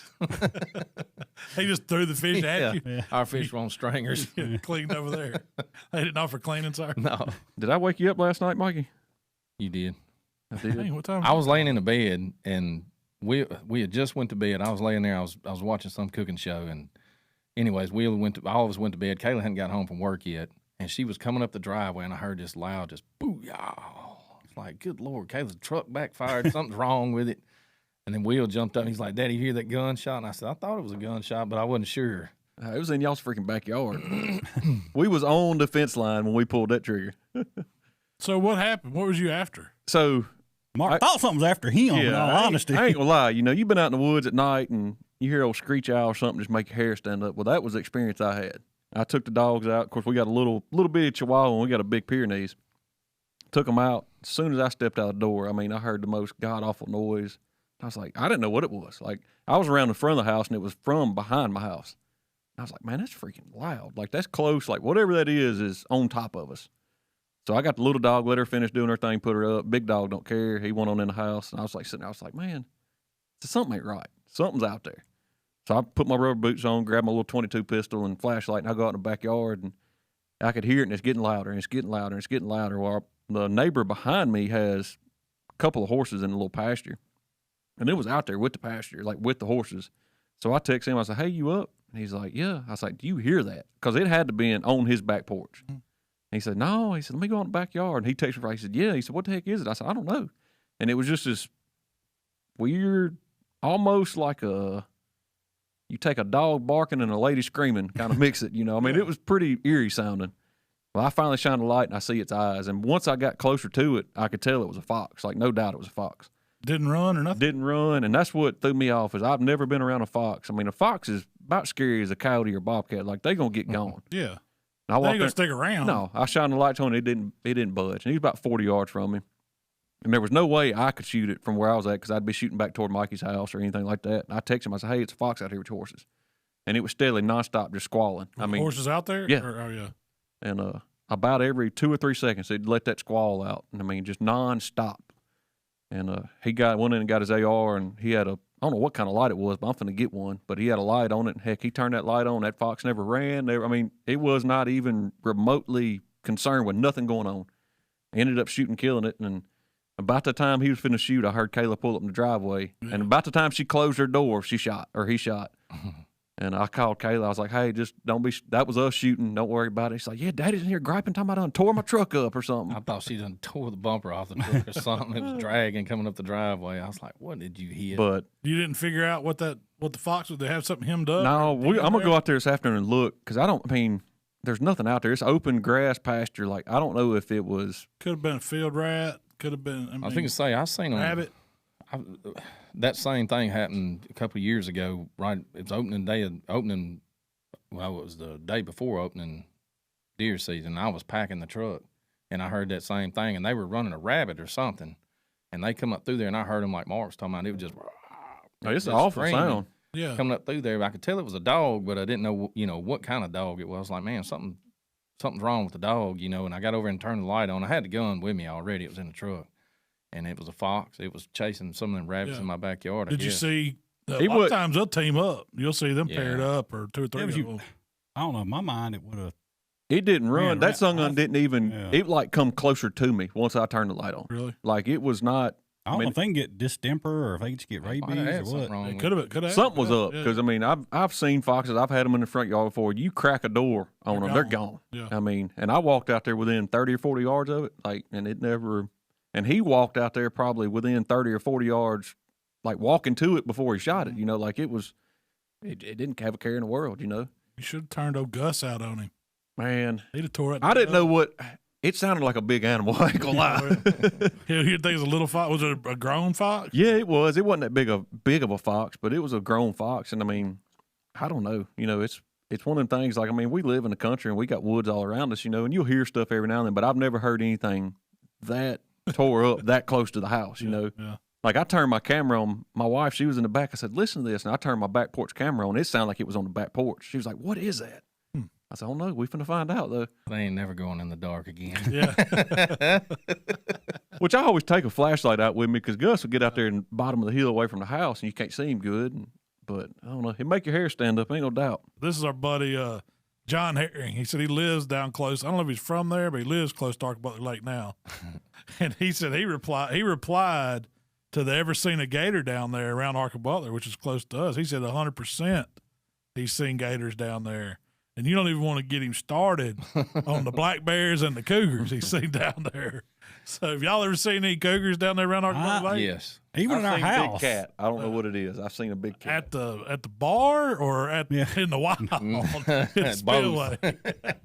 That's what I've been in the handshake a few times. There was a couple hanging around the pool table. But y'all seen some big cats? I don't want to mess with the black bear at the pool table. The black bear. You leave that one alone. Oh God, yeah. So have y'all heard some cats or seen some cats out there? Yeah. I've heard the cats at the house, and I've physically seen cats over. What's the bottom over headed across towards Bahia? Dark Corner, Lewisburg, Yeah, I know Box Corner. Box Corner. Me and Tracy almost hit one coming back from deer camp one night over there, and I've seen them out of the deer stand out around Arcabutler Lake hunting out there before, black ones. Yeah. So it looks like a black panther. It didn't look like a mountain lion, but the one we've seen over here in Box Corner, it looked like a mountain lion. It was brown. It was It actually was a guy on trail camera pics year before last that was almost by John in this place up here at Shimpock Hill, and he had a cat on camera. It was big, but it was more of a lighter color. It wasn't a dark color. And I think it's the Florida Black Panthers is what they are. They're actually, they're black, and then they've got another kind of like cat that's similar to a mountain lion color. It's not as big as a mountain lion. These things are monstrous. My dad seen some cats, which I've seen them at our house, but he caught a game. He said it was a puma, what it was, or something. Yeah, something along that line. Well, I mean, was there a difference in cougar, a puma, a mountain lion? I thought it was all the same cat. I think they're probably all the same breed. It was kind of like a deer. They're kind of smaller in size down here. Panthers are pretty good sized cat. North, and they're freaking monstrous. I don't want to mess with none of them. You know how bad freaking Smokey is, and it ain't but a 10-pound cat. You imagine? I wouldn't want that old bobcat we got stuffed. No, that joker got a hold of you. He'd mess you up. That's the only thing in the woods I'm scared of. A bobcat? A panther. Oh, really? You scared of a bobcat? Mm-mm. I don't ever think about that. I ain't scared of the black bears or nothing like that either. But if we had grizzly bears, I would be. Yeah, black bear don't scare you. No, I'm good on everything till it's about dark and the dang cows get to howling. I cannot stand that. Jamie ain't scared. This is the what cricket's got him scared. Jamie ain't scared of the dark. He's not scared of the dark. He's scared of what's in the dark. It ain't the dark. It's what's in it. What's in it, or what you can't see. What you don't know there. Yeah. I've seen two cats at our house. Heck, it's been 4 or 5 years ago now, and then we was building our house in 2014. I was out in the yard and I heard a cat, that was before Mark's house was there, so it would have been between mine and Mikey's house. Yeah. It's what they say. It sounds like it does sound like that. It'll make hair stand up. Really? It sounds horrible. I had never it's seen pretty one. wicked. It sounds horrible. But you think about a house cat. I mean, everybody's messed with a house cat before and pissed it off, and it grabs you. It locks on your arm, and you can't get it off. You imagine a 100-pound, 70 to 100-pound cat lock on you like that. You'd be standing there looking that thing in the face. It'd rip all your guts out with his back feet. I wouldn't want no part of it. There ain't no way. All we got to do is outrun you. Y'all ain't got to worry. I'll be slinging lead. Well, no side piece. Just popping something. I don't know. Y'all better watch out. We better be in front of Malcolm. Yeah. I ain't shooting forward. I'm shooting behind. That's for sure. That's what they're going to do. They're going to shoot us. It ain't got to run. They can stop and eat us. Malcolm just keep on going. Shoot Mark in the foot. Get him in the ankle. Yeah, wound him. I'm sorry, Mark. No, don't. I'll be right back. I'm going to get side. Going to get help. I'm going to get help. I'm going to tell you, if life or death depended on it, that ankle ain't going to do me no good. I'm going. You going. You're going to be going on 3. Yeah. We tripoding it from when we were kids to now. There's a whole aisle of stuff for catfishing. When we was kids, we had a bobber, a split shot, a weight, and a hook. And that's about all you had. If you was fancy, you might have one of them fancy leaders on there, you know. Could get the little stinkers and the nuggets. Yeah. That was about it. Little stinkers. Y'all remember little stinkers? Yeah. Now they got full-on, dedicated catfishing rigs that is, already got your hook on it. They ain't selling catfishing lures, are they? I ain't seen the lure. I haven't seen the lure yet. Now, if I see that. But, they got all these different ways to, you want to float your bait 6 inches off the bottom. Or if you want to have it suspended it's all these different attachments now. And I was just like, good Lord. And Emily was like, well, why they got all this fishing stuff? What's this for? What's this for? And I was like, well, they're for different fish. And she shook her head. She's like, it's just like barbecue. He's like, y'all got all these different rubs and they all go on the same thing, That's right. She's not wrong. But I was amazed. It's a whole aisle full of just everything for catfishing. Catfishing is big, man. Yeah. It's you look at what David's doing, all the tournaments and stuff going on. Getting one set up with him now. I was supposed to say, if you wear them out. If you know what you're doing with that stuff, it will make a difference between a day of catching 2 fish and catching 20 fish. So what technology? You think technology's just done it to it? Like, because I mean, we grew up watching fishing shows, Right. and people were using baits and all that, but most of the technique was, and they might have had a depth finder or little hummingbird locator or something, but it wasn't like it is now with all these live scopes and I think fishing. Everything you can see on the boat before you even drop the line. Some of it is technology, I think, but I think a lot of it is like more of your innovative people that learn from just out there experience doing it. That's why like B&M Poles is sponsors David Magnus, or they sponsor some of these bass fishermen. They kind of come up with these little innovative things, the way they put their baits on a hook, or the way they put a downrigger on, or something something to do. Or the circle hooks. I didn't have circle hooks. See, that's what I was getting at. Prime example is you look at hooks. When we were growing up, you had a J hook. That is it. You had a barb on it, and you might have the little barbs up top to hold your worm on. Yeah. And other than that, it was that was it. And then they come out with the true turn. That was the yeah. And that was like, it was a love-hate relationship. They'd hook them, but you couldn't hardly get them off. And now you look at circle hooks. Like, I think a lot of that is just people that are very passionate about fishing, just like we are barbecue. We try something and it works, well, we can make it a little better. All right, then let's bend the hook this way. Well, crap, that hook works really good. Let's manufacture this hook, Yeah. And I think a lot of it is just learning over time, and you get more familiar with the species and the catfish or the bass or crappie, and it works. And there's nothing wrong with a regular J hook, but you go on the river with David catching them big fish, you fishing with circle hooks, and they ain't getting off. Do you think that? So we see how barbecue went, where people are sharing more now, and it's not close to your vest family secret recipes. Yeah. Fishing's kind of like that too. Do you think people are sharing more techniques for how they're catching fish? And everybody but crappie fishermen. You think so? That's the ones that they're like the turkey hunters. Yeah, everybody but crappie fishermen. I think so, because you got like your bass fishermen and your catfish, like David and them. David shares a lot of secrets with people and stuff like that. It's like that. Was it drop shotting he calls it, or whatever, where they bounce down the river? Yeah. You would use those rigs where you have that big weight bouncing on the bottom and trying to find holes. You got a rig where it holds it at a certain level on the it don't let it go all the way to the bottom, or it may hold it at 6 inches or 6 feet off the bottom, and all that kind of comes together in one piece with like the new technology on those fish finders. You find those fish at 6 foot. Well, you got to set that rig at 6 foot. You're not going to catch him at 5 going under him with the bait. Yeah. You might, but you want to put it right in front of his face. And well, that was one of the setups I saw that I was very intrigued by. It was a full assembly, kind of like a leader. You tie it onto your line. It already had the weight, the split shot, and it had a little cork on the bottom. And what that cork done is your weight, I can't remember if your weight was below the cork or above it, but your weight held it on bottom, and the cork come up and floated your hook wherever you wanted it. Yeah. So the weight would sit on the bottom, and it had just a little small black cork, and I guess it would pull it up, and you can adjust the depth. If you wanted it floated at 2 foot off the bottom or whatever, you could adjust that. And I was like, dude, all we knew how to do back then was just put a slip knot on it, and we was tight lining. That's it. I saw something crazy the other day. This was on, I think it was a TikTok. It blew my mind. This guy was fishing. They was pier fishing, but you know how they run the outriggers on the big boats when they're tuna fishing, where they'll have the outrigger with the line on it, and it's a breakaway, and the fish get on it. He was doing it from the pier. He had a breakaway pole, and that was the pole he cast it out, and it was all connected to it. You cast it out, and it's holding the line down. And on his other pole, his catch pole, it was attached to it, but it was designed to where the line would break away from the long pole. And that's what he would reel the fish in. I had never seen anybody doing that from a pier before. So you would cast with it was like an outrigger pole. Type pole. Yeah. It was a bigger pole. Get it out there, get it deep. Yeah.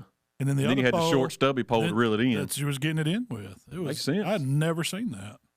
But that goes back to technology too. We used to just you had some fishing shows with some famous kind of celebrities that we watched, and then you had magazines. Yeah. And that's all you had. You didn't have TikTok and Facebook and YouTube and ways that people could share all this stuff. And, and so I think that's changed a lot of it too. And you look how, like, information wise, when we go smallmouth fishing, we fish with them little crawfish. Well, when we first started doing that, it was just a kind of a crawfish silhouette.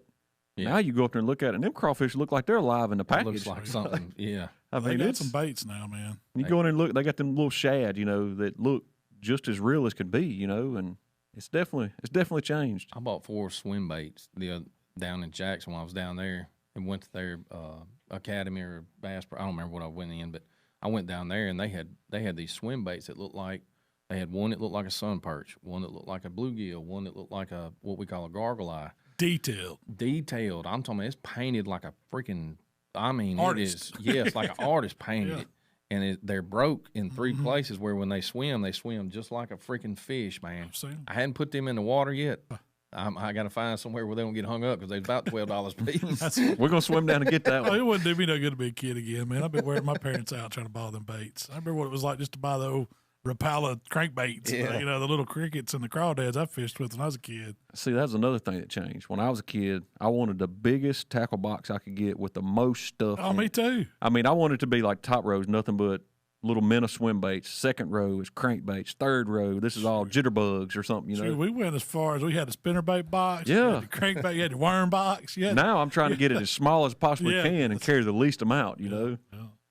But that'll lead us right into our main topic, and kind of what we were talking about then is basically what has technology done for the outdoor industry, for hunters, fishers, anybody that is involved with just being outdoors. It don't have to be related to hunting, just in general. You know, anywhere from farming, your tractors, your four-wheelers, your side-by-sides, you know, kind of what it was when we were all young and what it is now. And, you know, just kind of what has it done to the industry? Has it helped it? Has it hurt it? You know, things like that. And we kind of, one of the first things I thought of about this was side-by-sides now. You know, you look back when I was a kid, four-wheelers had just come out. And I guess when Mikey was a kid, big red three-wheelers. And, I mean, you looked in. Red. That was a king day. You had one of them, and you had some. Yeah. But you looked in. That was a cat's meow. And, heck, before that was reverse. Yeah, you had reverse. So before that would have been like what Daddy used to have, like them little carts you have to haul your deer out on. You know, then it was a three-wheeler, then a four-wheeler. Now it's side-by-side. Now side-by-sides are to the point to where they're just as nice, if nice, as some of your high-end cars. You might as well buy a Toyota Tacoma. Yeah. For real. You can go get one brand new, buy as much as you can a side-by-side. Yep. Man, I know a lot of people probably don't remember that, but I'm glad you said that about three-wheelers, you know, how far some of that stuff come. Used to, them things just, they were like a 4-speed, and that was it, and it had no reverse. So if going forward only. Forward only. And, you know, people think, hey, no, there ain't no way. Yes, it was. I mean, you had to get off and push that freaking thing or turn backwards or try to make a turn with it without backing up. But you look at it then, though, that three-wheeler weighed 200 pounds. You know? Yeah, it did. It wasn't very It wasn't heavy. And they were small. Like, the biggest, that big red was 250. That was a big one. Yeah. Most of them were 110s. That was as big as it got back then. And now you got they start 1,000cc four-wheelers that weigh 1,000 pounds. That's all I got. Yeah, well, that's good, man. We're going to take Mikey, you got anything else? Man, that's it. Ready to go fishing. It's time, man. It's time to do some fishing. We're going to get our spring plots in at Buck Junkies, and we'll be back here in a few weeks to get y'all catch y'all up on what all we've been doing this summer. But in the meantime, you know, we got some recipes out there you can watch. We got all kinds of other fun stuff going on. We done swap roles today. You got to close this out. Yeah, I got to close it out. But yeah, man, y'all go to buckjunkies.com. Follow us on Facebook, Instagram, Twitter, everything else. I don't know where we are. Y'all know where we're at. If you're listening to this, you know where we're at. Yeah, but we're going to keep putting out fresh stuff. And, you know, if you want to check out some of the merch we got, it's on the website. We got some other stuff coming out this fall, too, that's pretty cool. And y'all make sure if y'all got some stuff y'all want to hear us talk about or interested in, let us know. Yeah. Because that is one of the hardest things when it comes to podcasts is keeping it interesting. And if y'all got something out there, shoot it to us. We'll go for it. We'll talk about it. I don't know if it might be zebra hunting, but we'll do our best. All right. Well, hey, if we ain't nothing else today, gentlemen, I hope y'all have a good summer out there. We'll be back here in a few weeks when we gone.